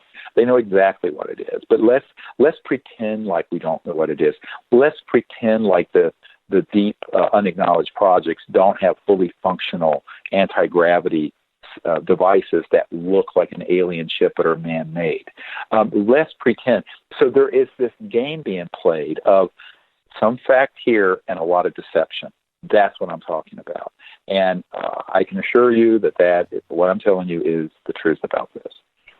What is it that I mean, is this like a prime directive situation, if you know what I mean? What is it that the aliens really want from us? Certainly they don't want our technology. They get here, we can't go, you know what I mean? I mean, what Well, no, what there are two things, and this is where people have greatly misunderstood what I'm saying. That the ET, I don't use say the word alien because people think of someone from, Honduras. Right. The ET civilizations are here for a number of reasons. The overarching one is to observe us and keep us under watch while we go through this very difficult transition from a fractured world with weapons of mass destruction to one that is as Michikaku calls it, a level 1 civilization that's at peace. We haven't made that transition. We should have made it about 100 years ago. So there is a problem with Earth and how humans are functioning. Okay, well, let's start that as the basis. I think most people would admit that who are honest. At the same time, you have to understand that the technologies that I'm referring to, which go into scalar and longitudinal systems that are faster than the speed of light that humans have become a threat to other planetary systems. And as Gordon Crichton said, who was a British intelligence officer who then later published Flying Saucer Review, if you look at the movie on technology, if you understand the interdimensional theory, that we may be doing a great deal of damage in that realm that is both ET and transdimensional. It's both, by the way. It's not either or. And that with the detonation of nuclear weapons and some of these other technologies. So there is an enlightened self-interest there as well, because I think that while they see the promise of Earth and humanity, they see the sort of adolescent rage that collectively we're in, where we have not reached maturity, the hallmark of which is we're living peacefully on the planet. We're not killing people who come forward with inventions that replace oil and nuclear power with something that's free energy and zero-point energy. And we've eliminated, the great disparities of poverty and the disease that are on the planet that can be fixed. And so I think that the ETs expect us to fix that problem, but they have a plan B that if we don't fix it and we become too much of a threat to other realms and planets, that we have to be contained. And so I call this the quarantine issue. Neil Armstrong was famously overheard saying, it's in Timothy Good's book Above Top Secret, that when we landed on the moon, there were a whole lot of ET craft there, and that they basically warned us off the moon. They were not happy that we were going out in space in a competitive space program that was a proxy for the military in our competition with the Soviet Union back in the 50s and 60s. And I think that from their perspective, it's sort of the entry ticket to the cosmos is that a civilization has become a level 1 peaceful civilization, which we have not attained. So I think that they're playing a very long view here. They're waiting for us to reach that level of maturity. People get into this, what I call cosmic codependency, where they think they're either going to invade us, which is like Stephen Hawking's prattling on silly about this, right? Or they're going to come down and rescue us and fix all our problems. They're here to do neither. And I think that it's very important for people to understand that no civilization evolves if some other entity comes in and fixes all our problems for us. So I think that we have to grow up and address these issues head on, fix our own mess, get our own house in order. But if we blow the city, it's like when Dr. Bearden said, "Don't get me wrong, the fools may blow it yet," referring to the nonsense going on. It's a great interview I did with Dr. Bearden. I think that what people have to understand is that the ETs have a plan B, C, D, E, and F, and we don't have time to go into them all, but that deal with other contingencies, so kind of worst-case scenarios of what we end up doing on this planet. But I think those are things that hopefully don't come to pass. And I'm at root an eternal optimist, and I have a vision that the human species will make it through this time of upheaval and chaos and come out on the other side as a worthy, peaceful civilization to become interplanetary.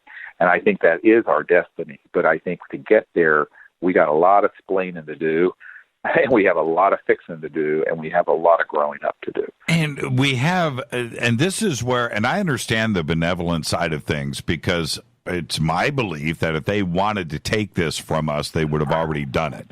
And that's, we can't deny that. But then we have what can be up into the millions of people and witnesses that talk about abductions, violations, personal violations. We have cattle mutilations, human mutilations, abductions, and craziness that are going on out there where benevolent doesn't come to mind when you hear about these experiences.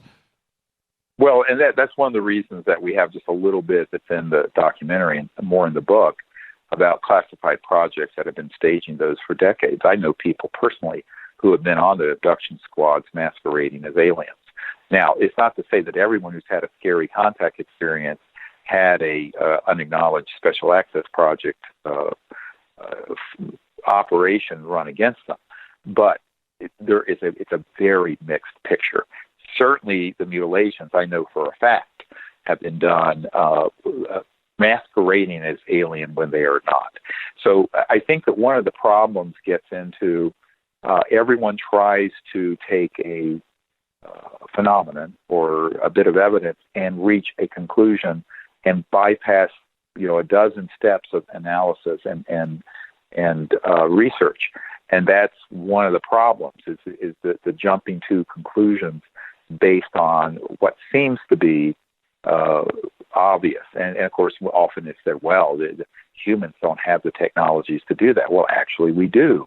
And they've been developed since the 40s, 50s, and 60s. And, every single person, whether they've been at the agency or at the Army or at this technology management office in the subbasement of the Pentagon or at Lockheed Martin or Raytheon and E-Systems, executives have all told me that if people had any idea what the human technological capabilities are, they would completely fall out of their chairs. They wouldn't believe it.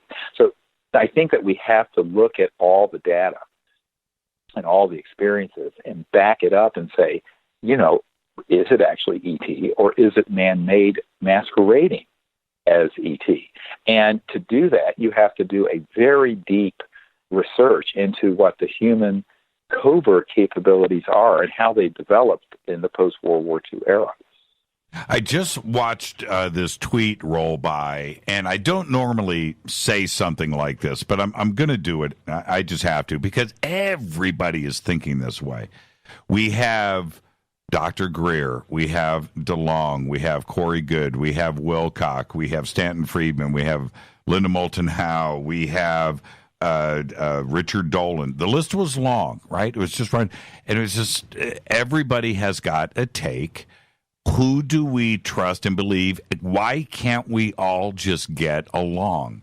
You know, why? Oh, well, yeah. Right. It's not about getting along. It's about, but you know how perspective. But you know how the community perceives this, you know, and that's... Well, you know, that isn't my concern, actually. I mean, everyone thinks that my concern is the UFO subculture.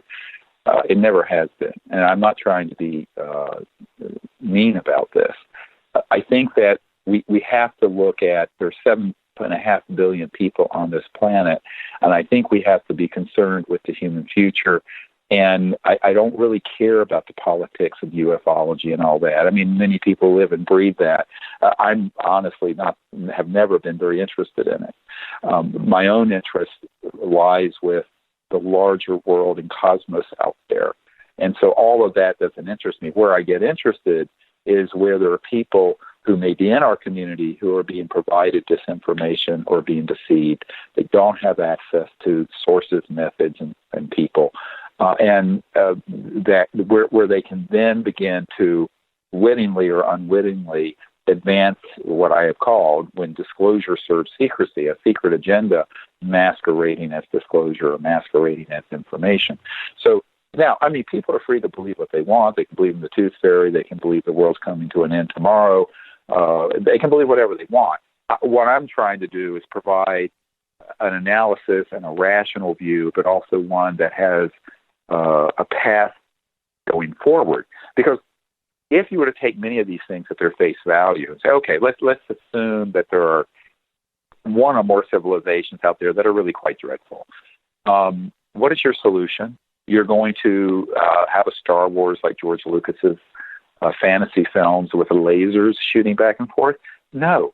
You're dealing with technologies that go beyond the speed of light, that could evaporate an entire planet in a nanosecond or less. You are not going to resolve these issues on the level of the normal Manichaean black and white, us and them, cowboys and Indians sort of narrative that has been the stock and trade of the bane of human existence for thousands of years, that have led to all the ruinous, mostly pointless wars that we've experienced. So, you know, as Einstein said, you know, no problem is solved by the level of consciousness that created it. We're not going to solve this problem, even if you assume that, and it can't prove a negative, you can't prove there are no civilizations out there that are quite do not like us and are doing things against us. What you can do, though, is say that whatever the situation is out there, we have to take another direction in resolving it, because this idea that you're going to solve every problem with a technological application that is a more and more ruinous weapon system on Earth or in space or on an aircraft, that is not the answer. So, and this is not at all me being Pollyannish. It's just the reality of the situation, that the technologies, you know, as Arthur C. Clarke said, any civilization sufficiently advanced to get here, every aspect of their technology would look like magic to us. Some of these civilizations are a few thousand years ahead of us, but some are millions of years ahead of us. The idea that we're going to engage them in sort of a conflict, and then the question becomes, if there are those out there that are concerned, what have we done to attract them? And every military person on the inside I've talked to said, clearly, you know, there have been ET events that have gone back into human history. But the big modern era began with us detonating atomic and nuclear weapons. And that somehow a big red flag went up over this planet, showing that we were not only a threat to ourselves, but potentially a threat to others out there. And I'm not so sure that the response has been all that sweetness and light in some cases, because there are civilizations out there that are quite dismayed at our direction and our behavior. Rightly so, by the way. And this is not to be at all traitorous to the human race. It's to dispassionately take a look at what we are doing to our planet, Gaia, what we are doing to the biosphere, what we're doing to each other, and the proliferation of endless wars for the last century that have resulted in hundreds of millions of people being killed. Now we want to embark on ridiculous misadventures that could result in billions being killed? No, let's not go there. So I think we have to take the long view. And I know that these civilizations, no matter what their agendas are taking a very long view. And not all of them are thrilled with what's been going on for the last 50 to 100 years. And who would blame them? I mean, take a step out of yourself for a minute, everyone listening. And you've come across this planet, and here we are, unnecessarily destroying the biosphere while we hide zero-point energy and other technologies, right. Engaging in endless wars, have thousands of thermonuclear weapons that could turn the Earth into a radioactive cinder floating through space. And on top of it, all these super-secret projects that have reverse-engineered ET technologies and developed them into more weapons of mass destruction that have been deployed on satellites in space and on aircraft that are targeting shooting down ET craft. That's what's happening. So, you could excuse them for being a little jaundiced or not completely pleased with not humans per se, but our human civilization and how it's being directed. And I think that we have to step back and take a long view, not just look through the eyes of the inhuman, but try to look through the mind of an ET and say, what would this look like to them? And I think this is, in the heart of compassion of the Buddha, is to actually be within the mind of another being and see the world and experience it. I think we have to begin to develop this level of consciousness and compassion to begin to understand our own plight, but how we might be viewed and what others may be doing out in the cosmos as a result of our behavior. Well, I can answer that directly, how they would look at us. We're the hillbillies of the universe. Well, or worse. Worse, right. But I think that not everyone, and remember, most people on Earth are basically good people who just want to live their life and educate their children and love their family, etc. The problem has become the masses of the people have become manipulated by the worst sociopath elements amongst us, just as the German people were by the Third Reich. We have got to realize that that's what's happening and awaken to it and resist it. I'm not saying violently, but resist it in consciousness and our actions. And I want to thank you for hanging out a little bit longer. I want to leave on this note. What is next for Disclosure? I mean, what can we expect? And do you have any idea of a timeline? Well, a timeline, all I can say is that it's quickening. The official sort of deeper intelligence community agendas, as I have described, and they are picking up the timeline. None of this is a surprise to me.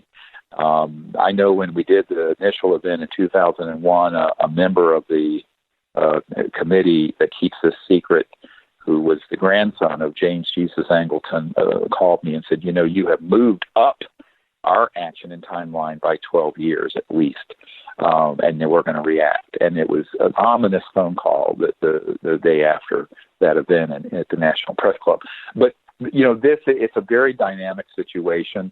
I think that it's almost like a butterfly over its wings flapping and change. There's so many moving elements that I'm remiss to give timelines per se, except to say that the wild card in all this isn't the people who are hardened sociopaths in the intelligence community. It's we the people. It's what we the people believe and think and do that is going to drive the timeline and the outcome more than anything else. We have more power than we realize, and we have to awaken and empower ourselves and act accordingly. Is the timeline for Disclosure and the fake alien invasion, is it the same thing? I mean, would the fake alien invasion indeed be Disclosure? You know what I mean? Well, that's what they're doing, the preparatory things now, and have been for a number of years. I think they date back to the 60s and 70s. But I think that, yes, it's coming to a head. My sources indicate that it is a quickening. As far as a date or a singular event, there are a number of scenarios that you could war game out, and which we have. But all I'm saying is that I made the movie unacknowledged and put that book out for a damn good reason. I'm on this show tonight for a very good reason, and you should take it under advisement. And beyond that, we'll see. All I can say is that if the citizenry is informed and awakened, there's only so much that they can get away with. However, if we go running like Chicken Little, scared to death, and take the storyline from the masters who manipulate the media, manipulate evidence, we have to be, we'll be guilty of sort of complicity by ignorance.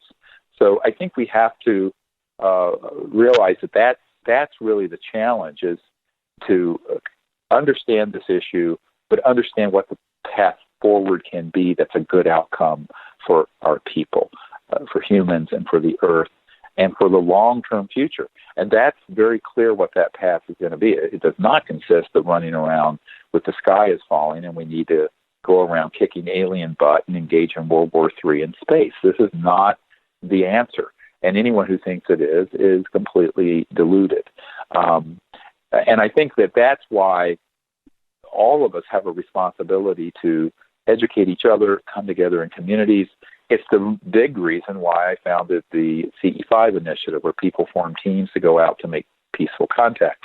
I hope our next big documentary will be on that, because it will deal with higher states of consciousness, contact, and what the ordinary, average person can do to show another side of humanity to these interstellar civilizations. Dr. Greer, thank you so much. And what do you have going on? Do you have any events happening that you want to mention really quick?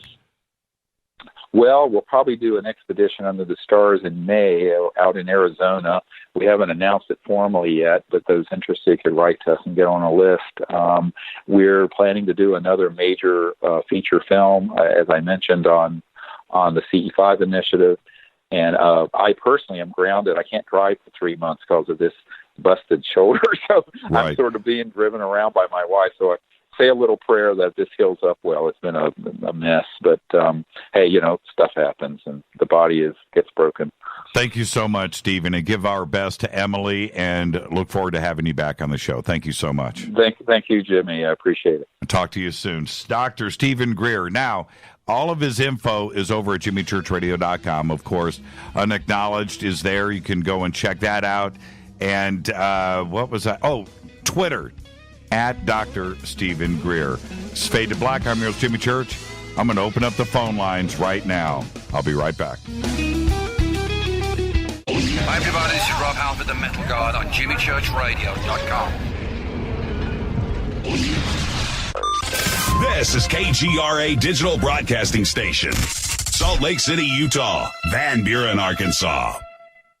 Okay, nurse, let's get this man to the ER stat. Right away, doctor. We see this every day. Heart attack or angina pain due to blocked and clogged arteries. Chelation can remove obstructions or blockages from arteries and help avoid painful and expensive surgery. Now there's Angioprim. It's a liquid oral chelation product that you take with juice. You start to feel the results fast. Angioprim increases blood flow all over the body, and that means more energy and strength to take on the day with less aches and pains. 60 years of research has gone into chelation, and Angioprim is the result. A safe and easy way to unblock your veins and arteries from buildup that slow circulation. Paging Dr. Jones. Please report to the emergency room right away. Log on now for a special radio offer from Angioprim. That's angioprim.com/radio. ANGIOPRIM. Angioprim.com/radio, or call 877-882-7221. That's 877-882-7221. So, you love talk radio? Then you'll love TalkStreamLive.com. TalkStream Live is always on, 24/7, with the best streaming talk shows. Find your favorite talkers and discover some new ones. It's free, readily available online or on any smartphone or tablet. Finding your favorite talk shows all in one place has gotten a whole lot easier. Just go to TalkStreamLive.com. Be sure to download the free apps from Google Play or the iTunes App Store. Your contact for current news and trending topics. KGRAradio.com. Hello, Fadernauts. This is Jimmy Church, and I'm introducing New Pharma, a company whose products are based on science. Human function based on the endocannabinoid system, or ECS. New Pharma firmly believes in this science, and their research indicates that support of the ECS provides the beneficial effects for a healthy lifestyle. New Pharma's science includes relief capsules for pain relief, sleep capsules, which are natural support for occasional sleeplessness. Foundation is support for your ECS, and Fit capsules support your active lifestyle. Just click on the banner at jimmychurchradio.com and use the promo code F2B for a 33% discount on all of their products. Or visit newpharma.com for all of the knowledge on the science. That's GNUpharma.com. Go back, Lee Tappy. Did you know that when you're on the road with limited data or Wi-Fi available, you can still listen to every minute of Fade to Black by just calling 605-562-4482? No smartphone, app, or internet needed. It saves your data plan and no extra cost if you have unlimited minutes. Just call 605-562-4482. You can listen to me, Jimmy Church, on any phone, anytime, anywhere. Go back, Lee Tappy.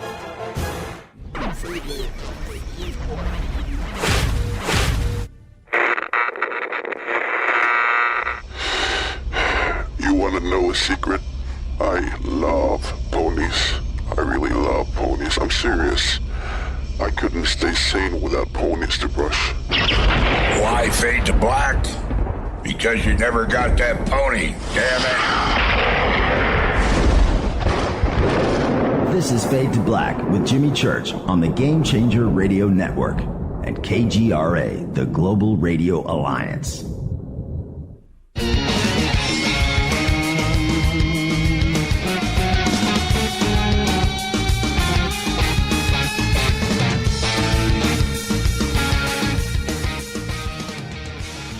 Welcome back, Fade to Black.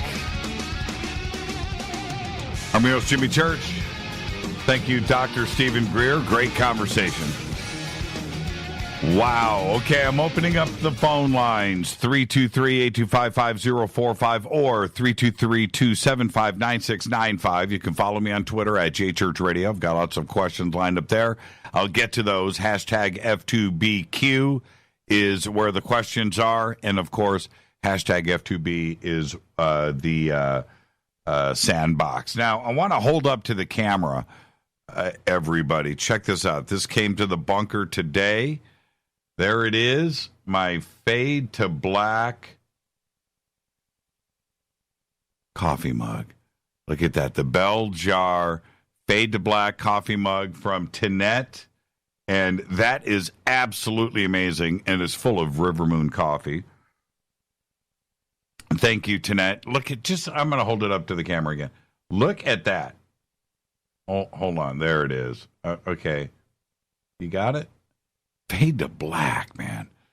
That is just too cool. Thank you, Tinette. And that will be treasured and honored for years to come. Okay, 323-825-5045 or 323-275-9695. Let's go to the phones. Hi, you're live on Fade to Black. Who's calling? Hi, Jimmy. It's Heidi in the UK again. Heidi Neal? In the UK, yes. In the flesh. It's your however lady. No kid. However.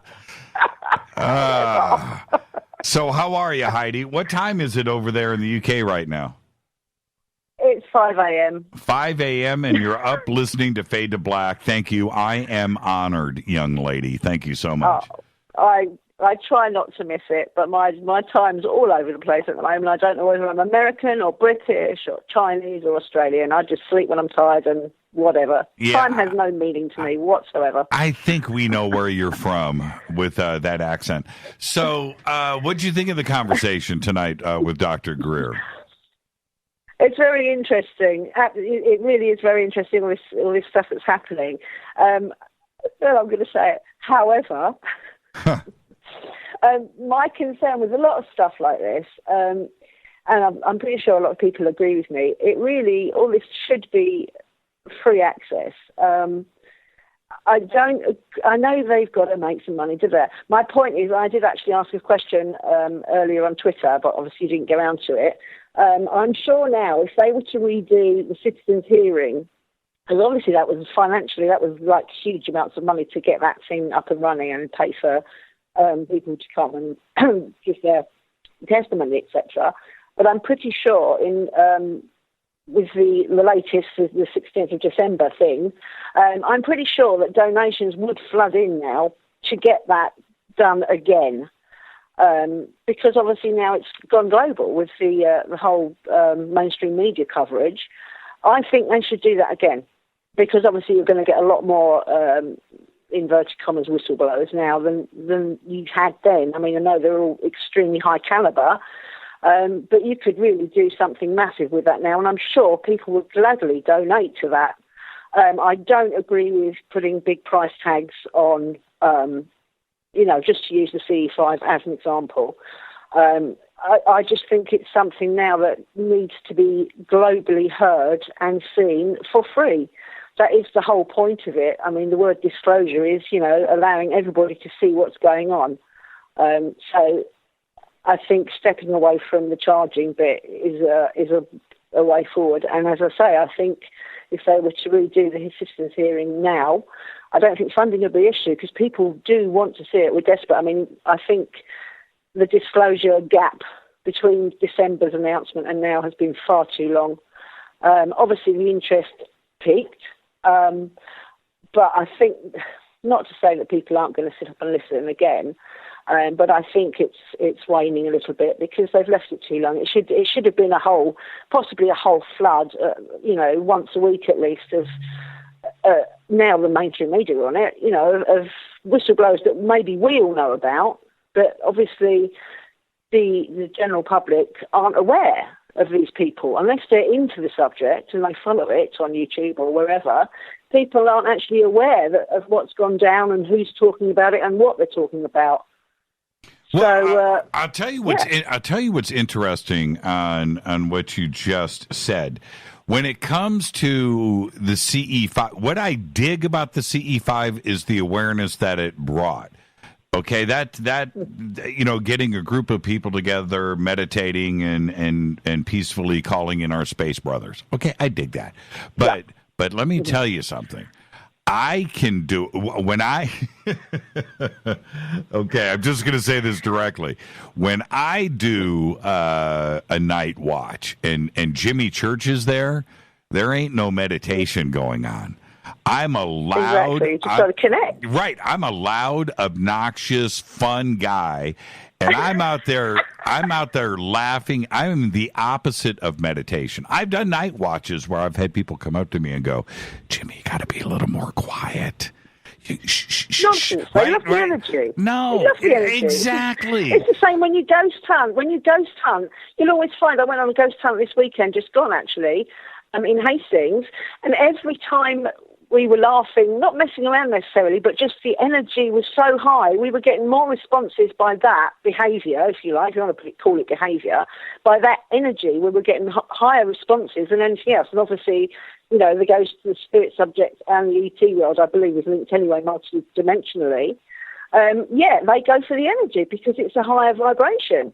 So, sitting and going, yes, if that floats your boat, yes, but absolutely, you just got to put out a positive vibration, and they'll pick up on it. Yeah, Simple. I mean, I've had a couple of hundred people standing around me, and I'm like, "Let's go!" and just get everybody yelling and screaming, and the next thing you know, something crazy goes down.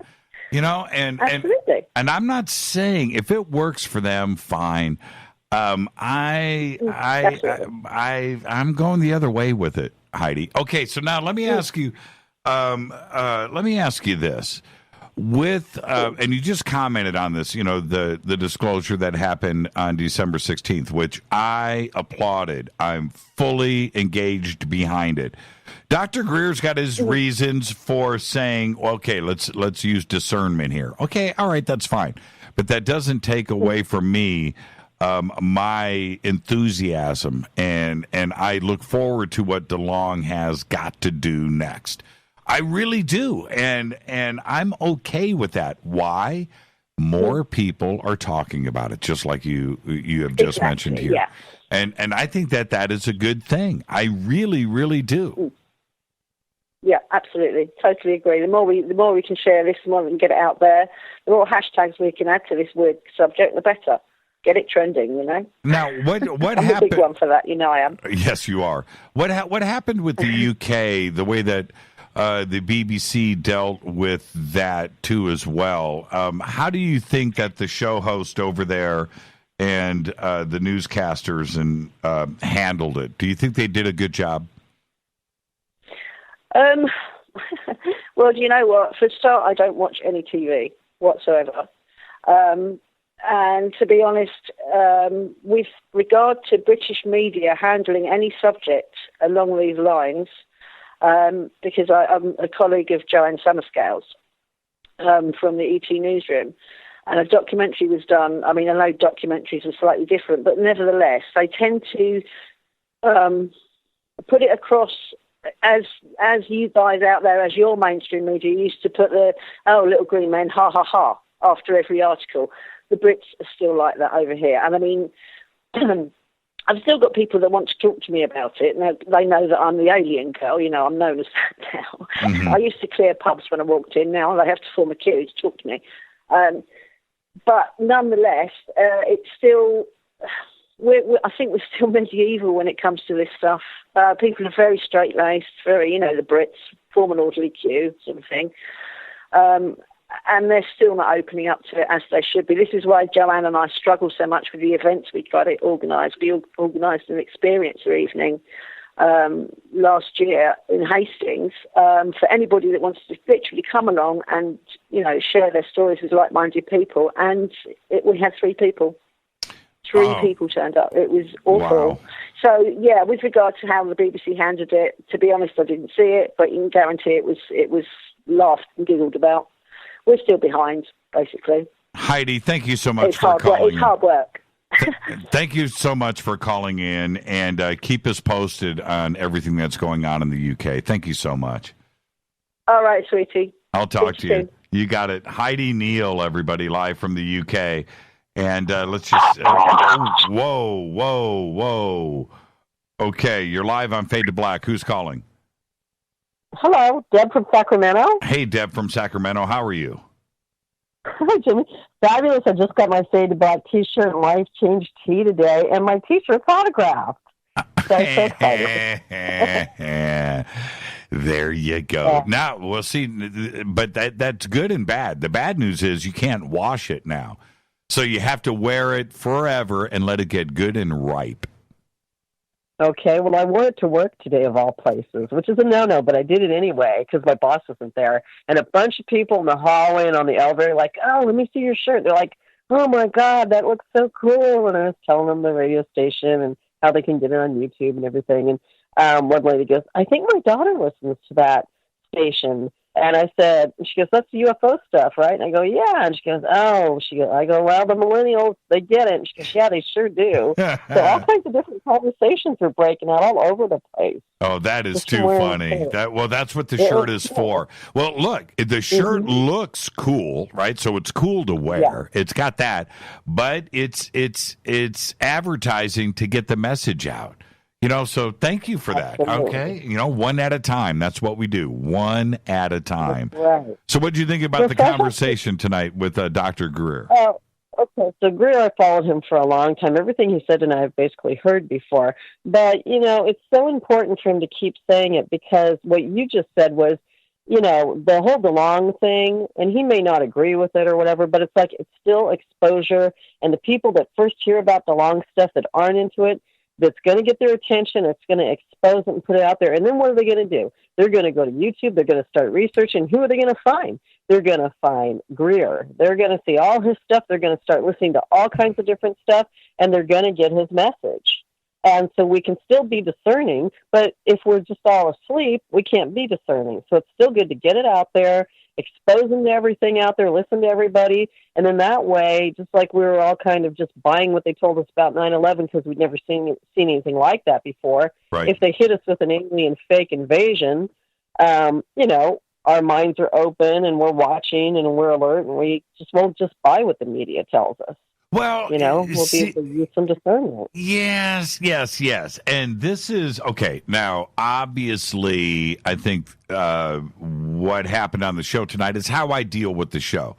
I listen to what everybody has to say, and then we discuss it later, right? Let's digest it and figure it out. The whole alien invasion scenario, the fake alien invasion, I laid it out for everybody last month exactly why I think it will never happen. It's impossible. And I gave my reasons for that. I don't, and I'm not, so I'm not here to confront Dr. Greer and go, dude, man, it ain't going to happen, and this is why. That's not good radio, and that's not fun. It's just not. It's you need to have couth, and you have to have a certain amount of tact. But the fake alien invasion scenario, I mean, to get the world to buy into that, I think it's nearly impossible. First off, there are enough telescopes on this planet and amateur astronomers out there that are going to be looking out to the stars and see nothing, right? Okay, so there's that part. Now, the second, Project Bluebeam and holograms and holographs and there are too many people with weapons that would shoot. And the bullets would pass straight through. It would happen. So, like, you know what? I don't even think that's a real craft. I think that's a projection, and I don't think that would last for very long. You know, I don't think that would be good enough to cause panic in the streets. So, how would you do a fake alien invasion? And I understand Dr. Greer's response to that, which is, man, the technology is really, really amazing. Okay, it is, but the technology is not going to be a solid, ginormous 2-mile Independence Day craft that's going to float in here that is real, right? It's ours. How do we know that for sure? I was listening to the show last night, and you know the guy that sent you the email with that 500-foot craft that he saw, and he got video of it? What if you have that analyzed, and what if it's a hologram, and you can't tell by the video that it's a hologram? Sure. But it looks real. Right? We could I don't know. But, Deb, we could play that game all day long. Okay, so and go in circles. I totally agree with you. What I'm saying is that there are too many reasons to nullify the fake alien invasion. I don't think it could be pulled off. What I'm afraid of is the real alien invasion. That's what I'm afraid of. And that I think that we should all, and again with discernment, us playing that kind of false flag against ourselves, and we do it all the time. There's no question about that. We use that card all the time. But the fake alien invasion card, I think, is impossible to pull off. It would only work for a few minutes. The panic in the streets and everything else. But sooner or later, it's the boy who cried wolf. And you're going to back up and go, okay, now where are the aliens? Look, I'll give you the perfect example. And it really happened. And that's the War of the Worlds back in 1938. Okay, it worked for a minute until people went out and in New Jersey, and they're looking around for the Martians, and they weren't there. It only works for so long, and I'm telling you, it would be a matter of minutes. Well, okay, but let me just say one more thing, because I don't want to go, I don't want to argue or anything. No, we're not arguing. We're not arguing. Okay.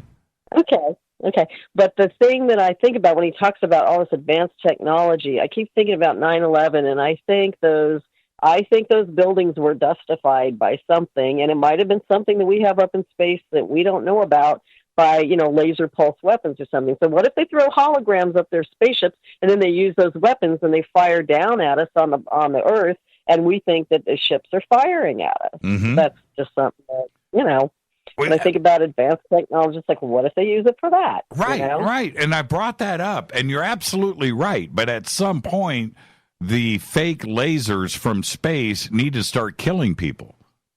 And you understand what I'm saying? It's only going to last for so long. That's now when it comes to 9/11. Let's call it right here. When it comes to 9/11. And I've been to the top of the World Trade Centers, okay, or one of them. I don't know which one. I've been to the top, and I've looked around, and I've commented before that those were the most amazing buildings ever. And you walk into that lobby, and you're looking, you're just like, man, the strength, the power. And you go into any skyscraper like that. I've been in the Sears Tower. I've been in the John Hancock Building. I've been in the Empire State Building. I haven't been in the new one, World One or whatever it's called. I haven't been in that one, but I've been in some big, tall buildings, and they are strong, right? And so the fact that those came down the way that they did, I have serious issues with that. I just don't know how they pulled it off.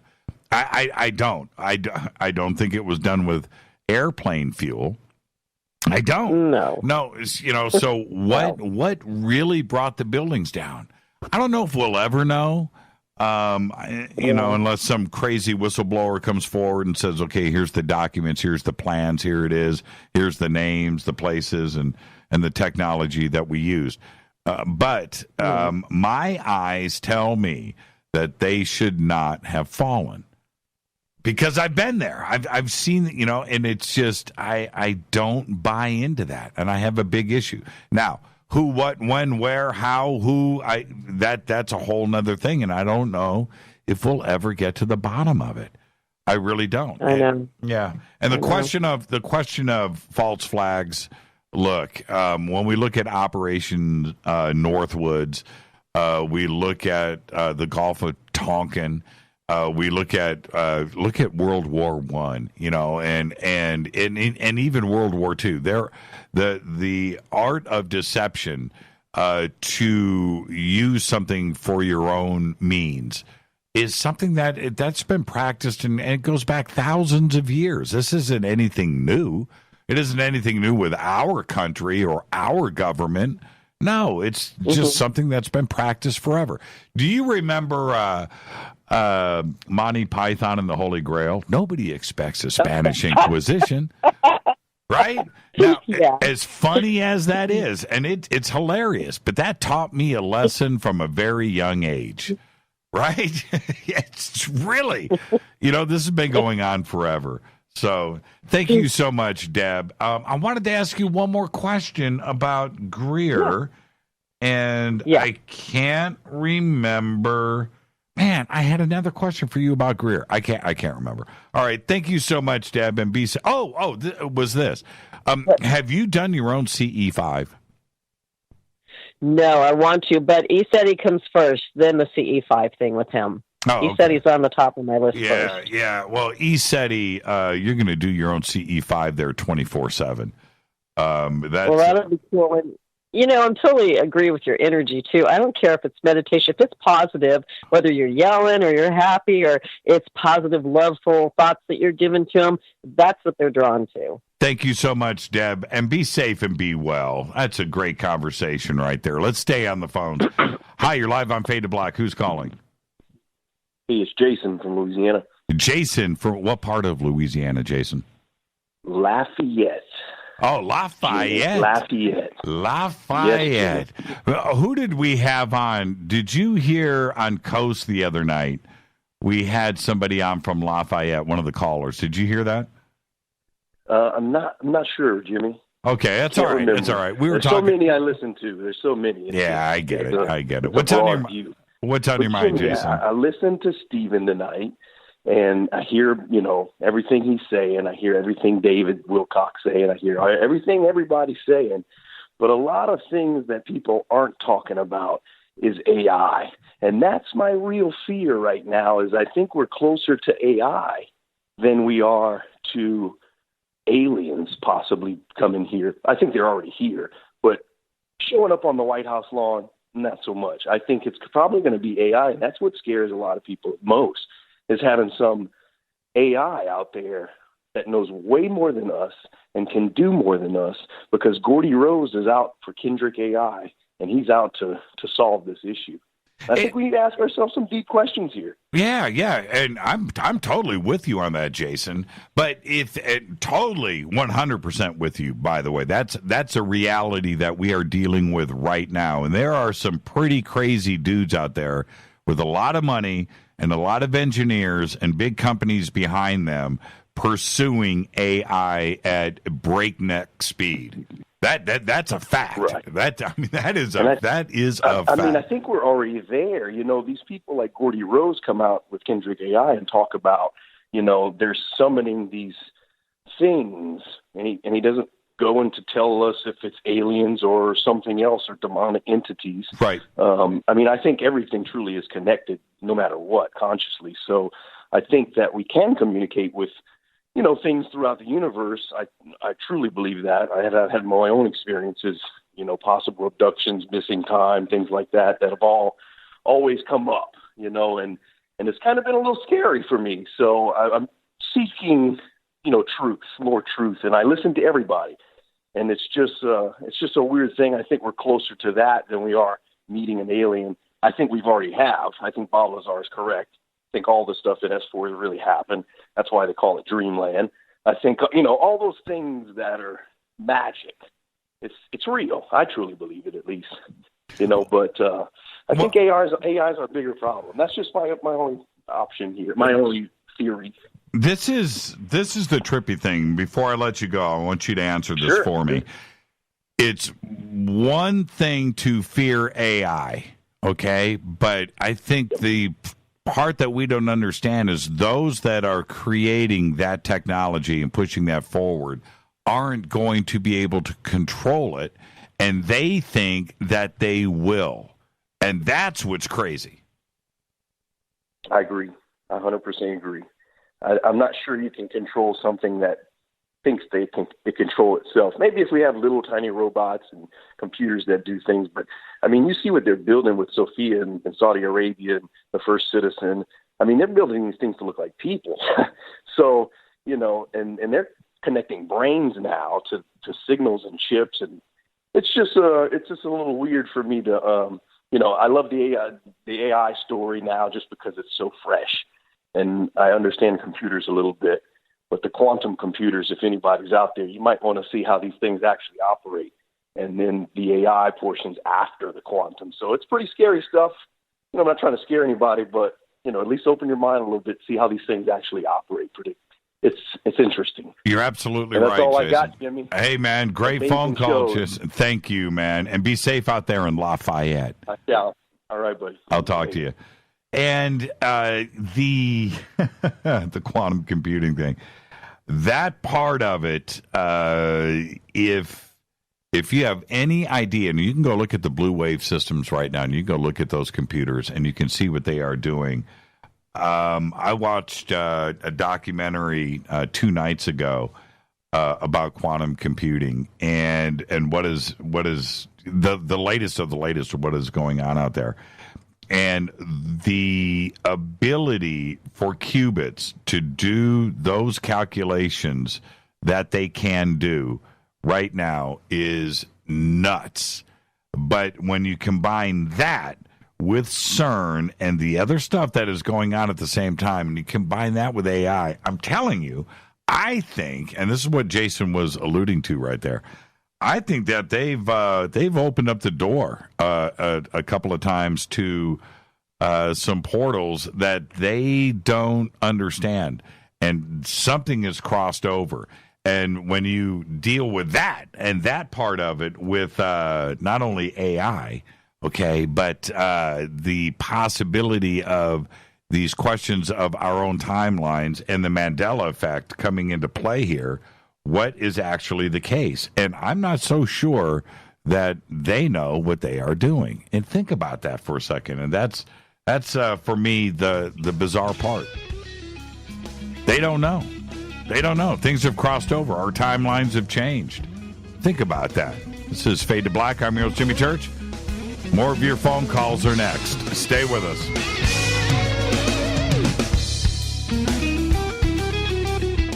Hi, everybody. This is Rob Halford, the Metal Guard on JimmyChurchRadio.com. This is KGRA Digital Broadcasting Station. Salt Lake City, Utah. Van Buren, Arkansas. Okay, nurse, let's get this man to the ER stat. Right away, doctor. We see this every day. Heart attack or angina pain due to blocked and clogged arteries. Chelation can remove obstructions or blockages from arteries and help avoid painful and expensive surgery. Now there's Angioprim. It's a liquid oral chelation product that you take with juice. You start to feel the results fast. Angioprim increases blood flow all over the body, and that means more energy and strength to take on the day with less aches and pains. 60 years of research has gone into chelation, and Angioprim is the result. A safe and easy way to unblock your veins and arteries from buildup that slow circulation. Paging Dr. Jones. Please report to the emergency room right away. Log on now for a special radio offer from Angioprim. That's angioprim.com/radio. ANGIOPRIM. Angioprim.com/radio or call 877-882-7221. That's 877-882-7221. So, you love talk radio? Then you'll love TalkStreamLive.com. TalkStream Live is always on, 24/7 with the best streaming talk shows. Find your favorite talkers and discover some new ones. It's free, readily available online or on any smartphone or tablet. Finding your favorite talk shows all in one place has gotten a whole lot easier. Just go to TalkStreamLive.com. Be sure to download the free apps from Google Play or the iTunes App Store. Your contact for current news and trending topics. KGRARadio.com. Hello, Fadernauts. This is Jimmy Church, and I'm introducing New Pharma, a company whose products are based on science. Human function based on the endocannabinoid system, or ECS. New Pharma firmly believes in this science, and their research indicates that support of the ECS provides the beneficial effects for a healthy lifestyle. New Pharma's science includes relief capsules for pain relief, sleep capsules, which are natural support for occasional sleeplessness. Foundation is support for your ECS, and Fit capsules support your active lifestyle. Just click on the banner at JimmyChurchRadio.com and use the promo code F2B for a 33% discount on all of their products. Or visit newpharma.com for all of the knowledge on the science. That's GNUpharma.com. Go Beckley Tappy. Did you know that when you're on the road with limited data or Wi-Fi available, you can still listen to every minute of Fade to Black by just calling 605-562-4482. No smartphone, app, or internet needed. It saves your data plan and no extra cost if you have unlimited minutes. Just call 605-562-4482. You can listen to me, Jimmy Church, on any phone, anytime, anywhere. Go Beckley Tappy.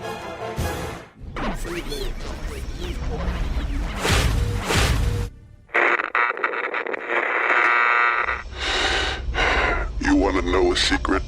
I love ponies. I really love ponies. I'm serious. I couldn't stay sane without ponies to brush. Why Fade to Black? Because you never got that pony, damn it. This is Fade to Black with Jimmy Church on the Game Changer Radio Network and KGRA, the Global Radio Alliance.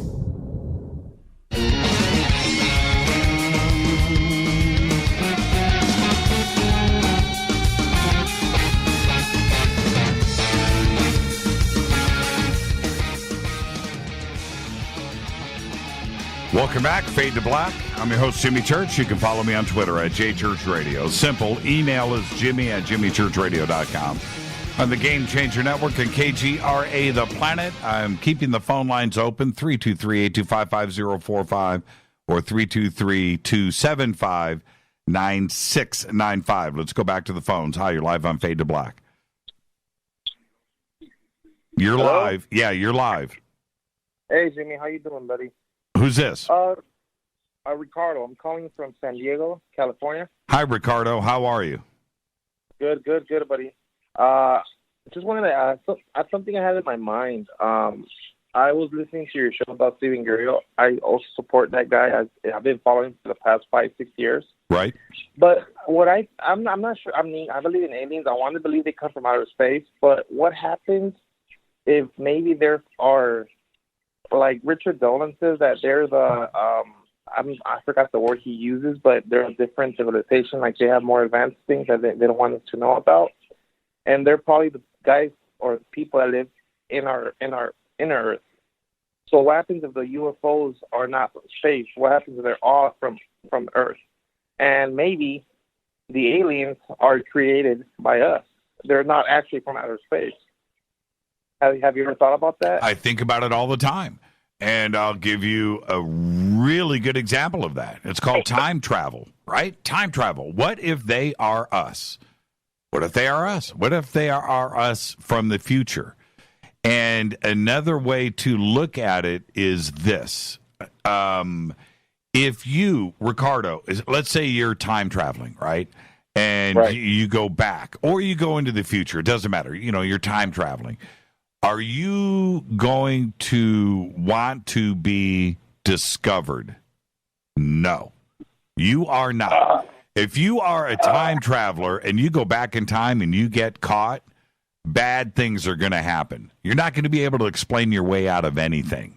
It's not going to be a good scene. And that's, forget about paradoxes and changing the past or changing the future and all of that. No. But if you are a time traveler going to the past and you get caught, it's not going to be pretty. You're not going to want to be seen. You're not going to want to be discovered. And if you go to the future and you're a time traveler, you need to be invisible.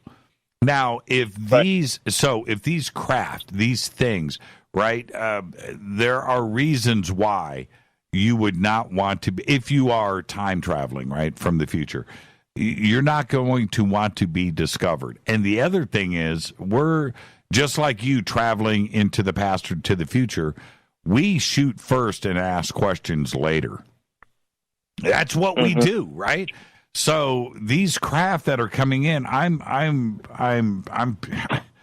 we have our own military, that's the problem, but we also have us that is the problem.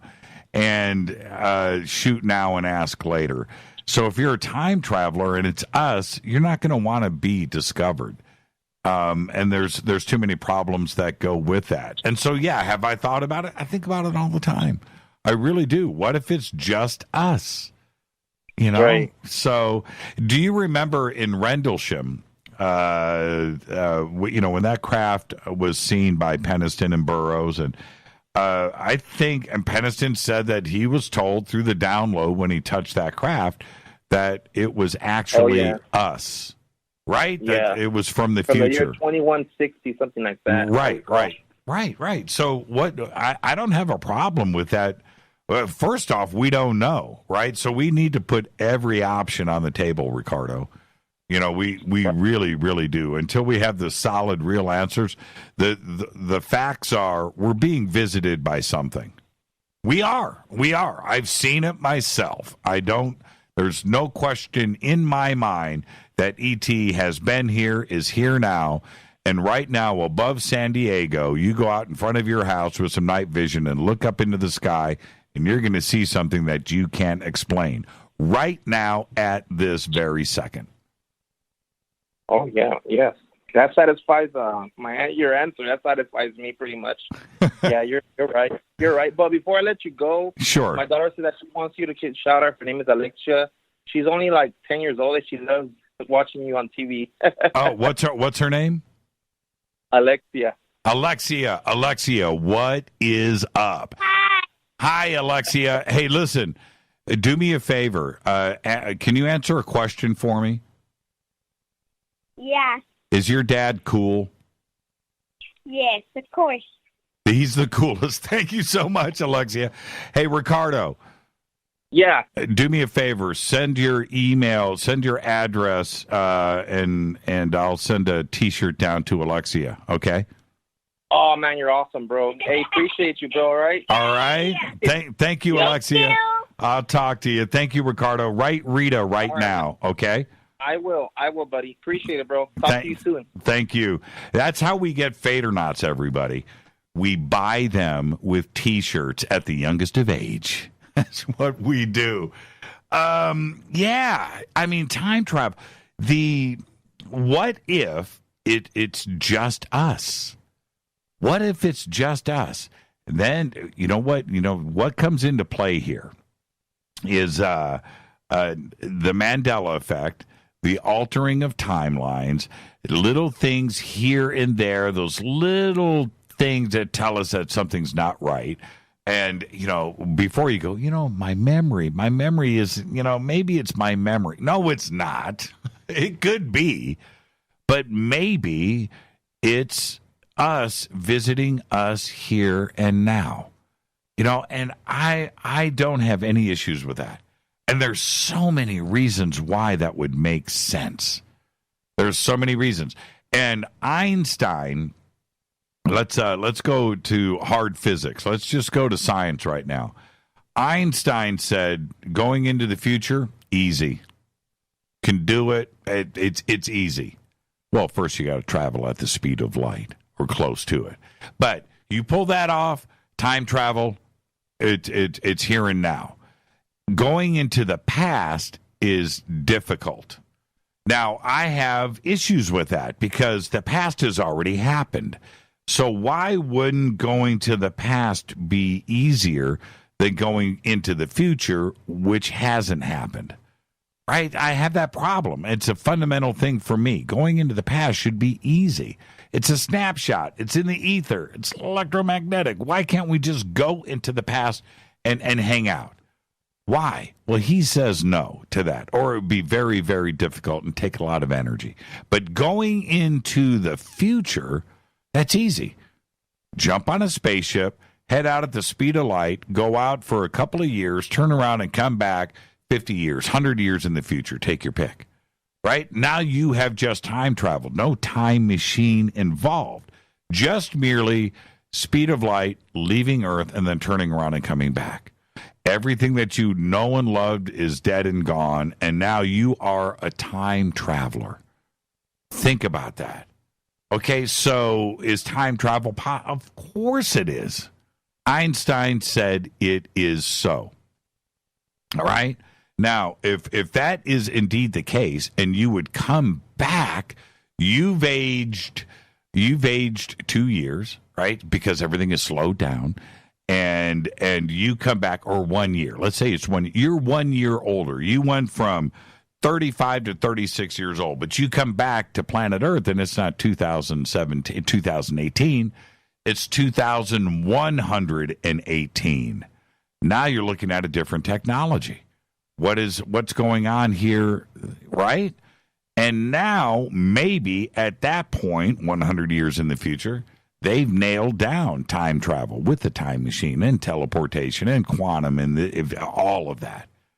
Think about that. That could be exactly what we are dealing with now.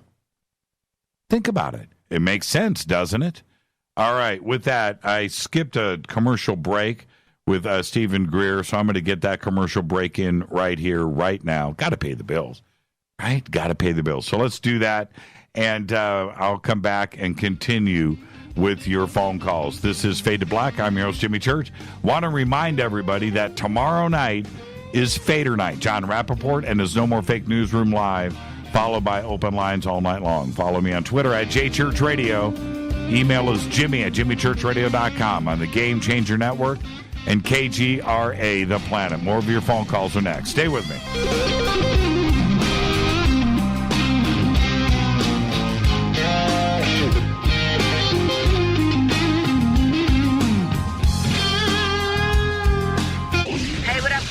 Vivica Fox here, and you are listening to my boy, Jimmy Church, on JimmyChurchRadio.com. Despite popular opinion, reading a book will not make you smarter.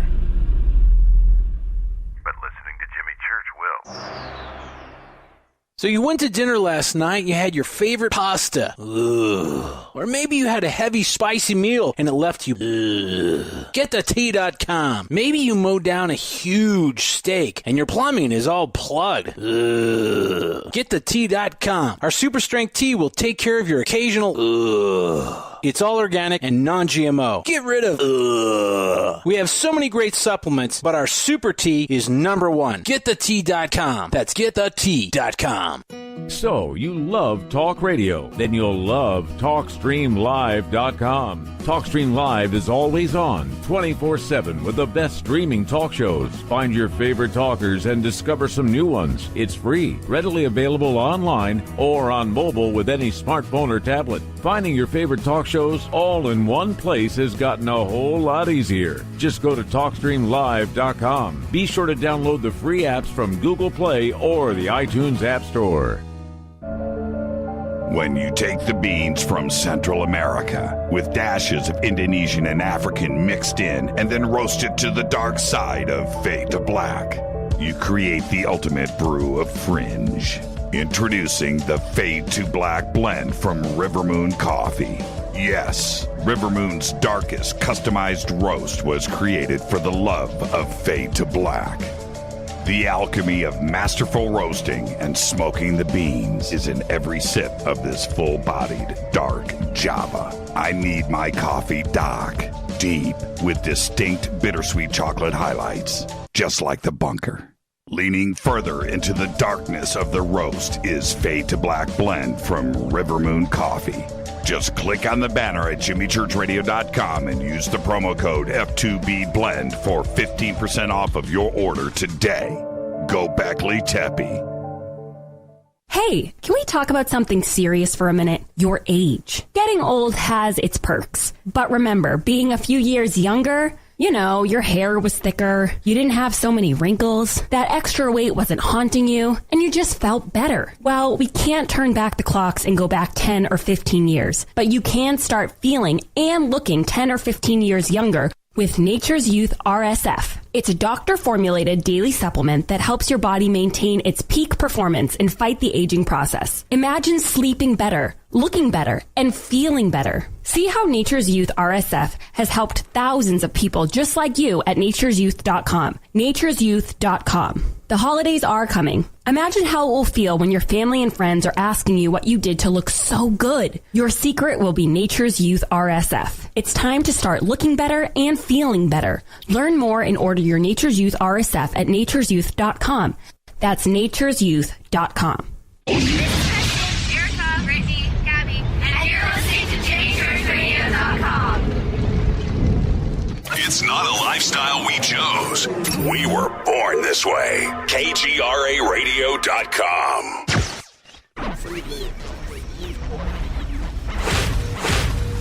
This is KJCR at JimmyChurchRadio.com.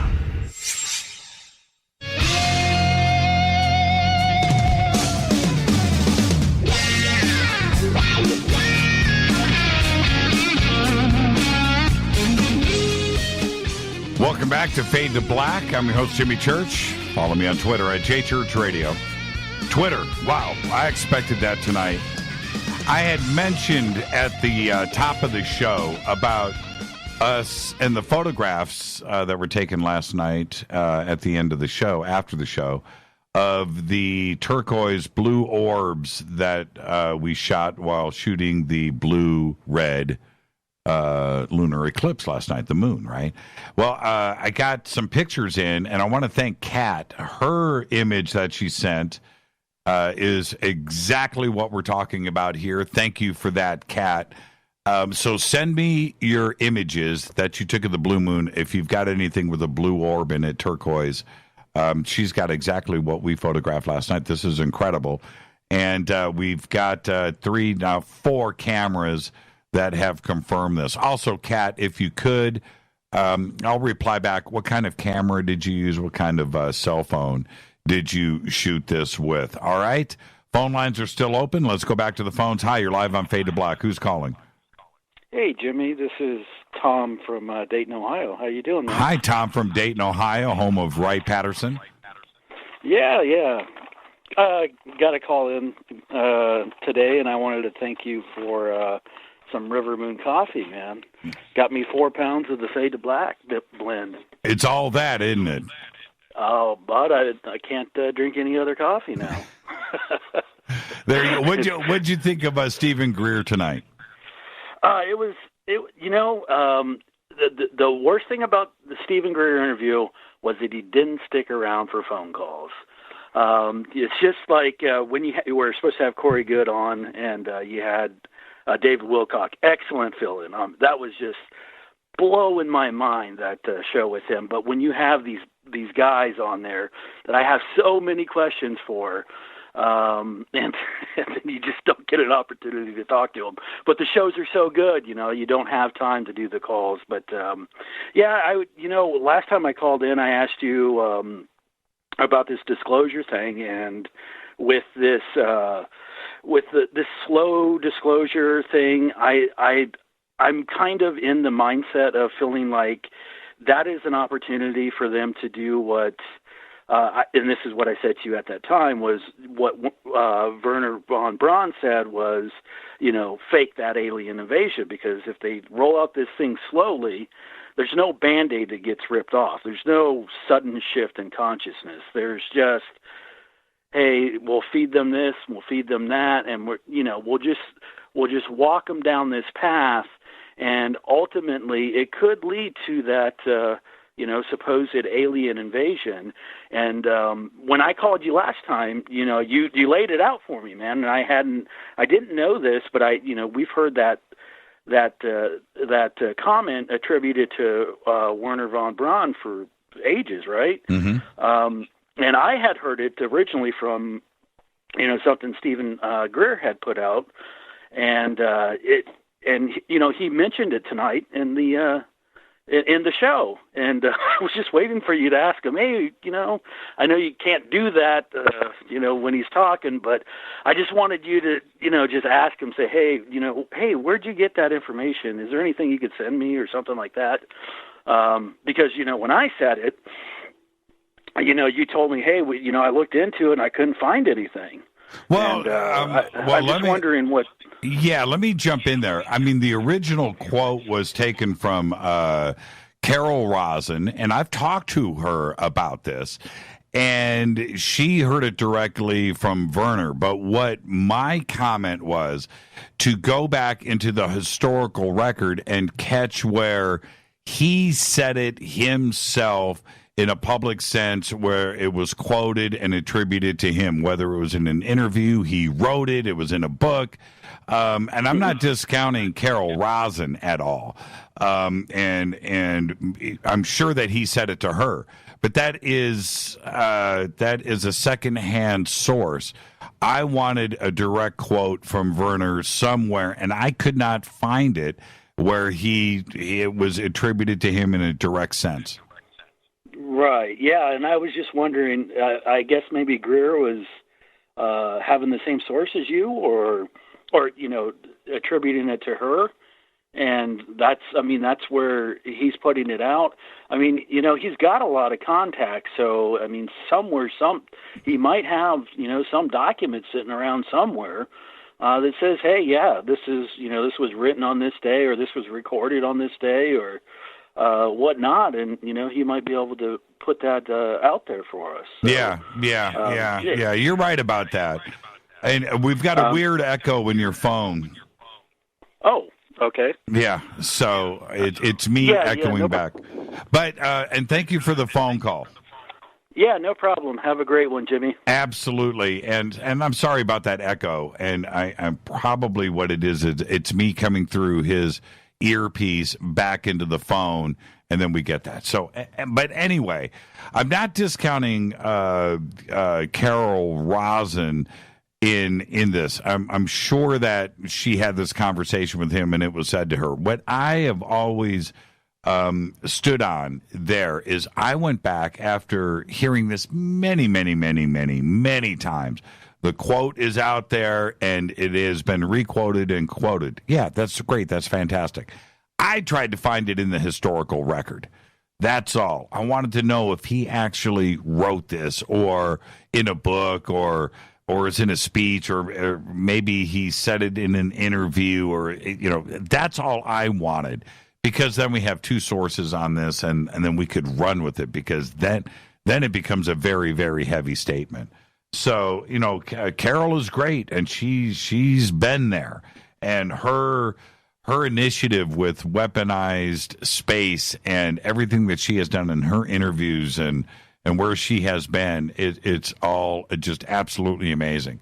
So that's all. I wanted to find a secondary source for that in the historical record. Now, okay, so back to the Stephen Greer stuff. Before, we'll pick up on this tomorrow night, and we'll take things further. I'm running out of time here, but there was a comment here. This is from Dew Sky, and I wanted to bring this up with Stephen Greer tonight, and I didn't, which is this. Jimmy, where are you at with the current season of the X-Files?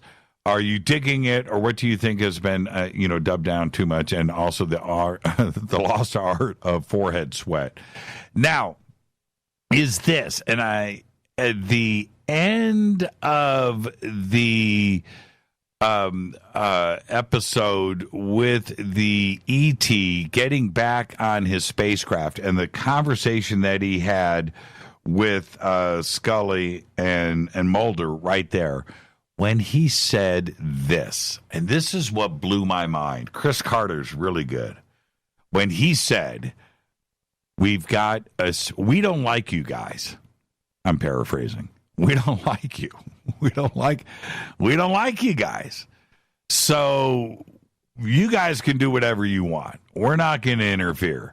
But we have built a wall around your solar system, and you can't leave.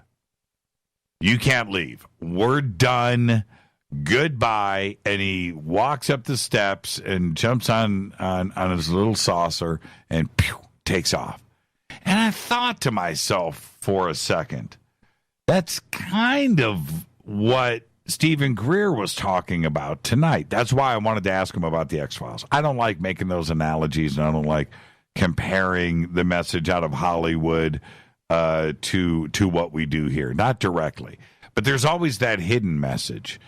But it was what Stephen Greer was saying, and I brought up, us being the hillbillies of the universe.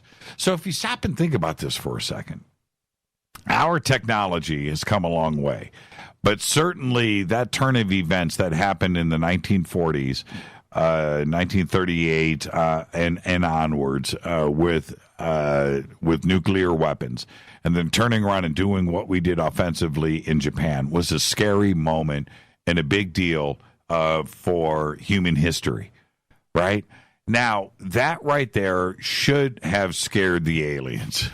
It should have scared E.T. But also for them to recognize what is going on here and how we can get us back grounded. And I think that's the most important message. And not only from E.T. back to us, but for us ourselves here as well. I mean, we can end everything, civilization as we know it right now. And that's a scary thought, right? But to have E.T. and that message in the X-Files at the end, when he said, you guys are on your own, man. We don't like you. We're done. And we're going to take our toys and go home. It could have been different, but no, you guys screwed it up, and we're done. We built a wall around your solar system. You can't go out, and that's the way that it is. You don't have a choice. And he turns his back. He turns his back, and he's done, and he walks up the stairs and gets on his ship and goes. And what a message to have in the X-Files. And it was kind of comedic, right? It was kind of comedic. Think about that. And that's what the rest of those outside of our community are seeing as far as a message from the X-Files. Think about that. I want to thank Dr. Stephen Greer for coming in tonight and hanging out. It was a great conversation. One that will have to be listened to a few times. Tomorrow night is Fader Night. John Rappaport's going to be here with his No More Fake Newsroom Live, followed by Open Lines all night long. Thank you to everybody that called in tonight. Twitter was on fire. Fade to Black's executive producers, Rita Kamarian. Show is produced by Hilton J. Palm, Renee, Dennis, and Bob. Announcers are Steve Harder, Gene Vito, and Mark D. Kovar. Webmaster, Drew the Geek. Music, Doug Aldrich. Intro, Spaceboy, spaceboymusic.com. Fade to Black is produced by KJCR for the Game Changer Network, and syndication is KGRA, The Planet. This broadcast is owned and copyrighted 2017 by Fade to Black and the Game Changer Network. It cannot be rebroadcast, downloaded, copied, or used anywhere in the known universe without written permission from Fade to Black and the Game Changer Network. I'm your host, Jimmy Church. Follow me on Twitter at JChurchRadio. Until tomorrow night, Fader night, I want everybody to be safe. Go Beckley Teppy.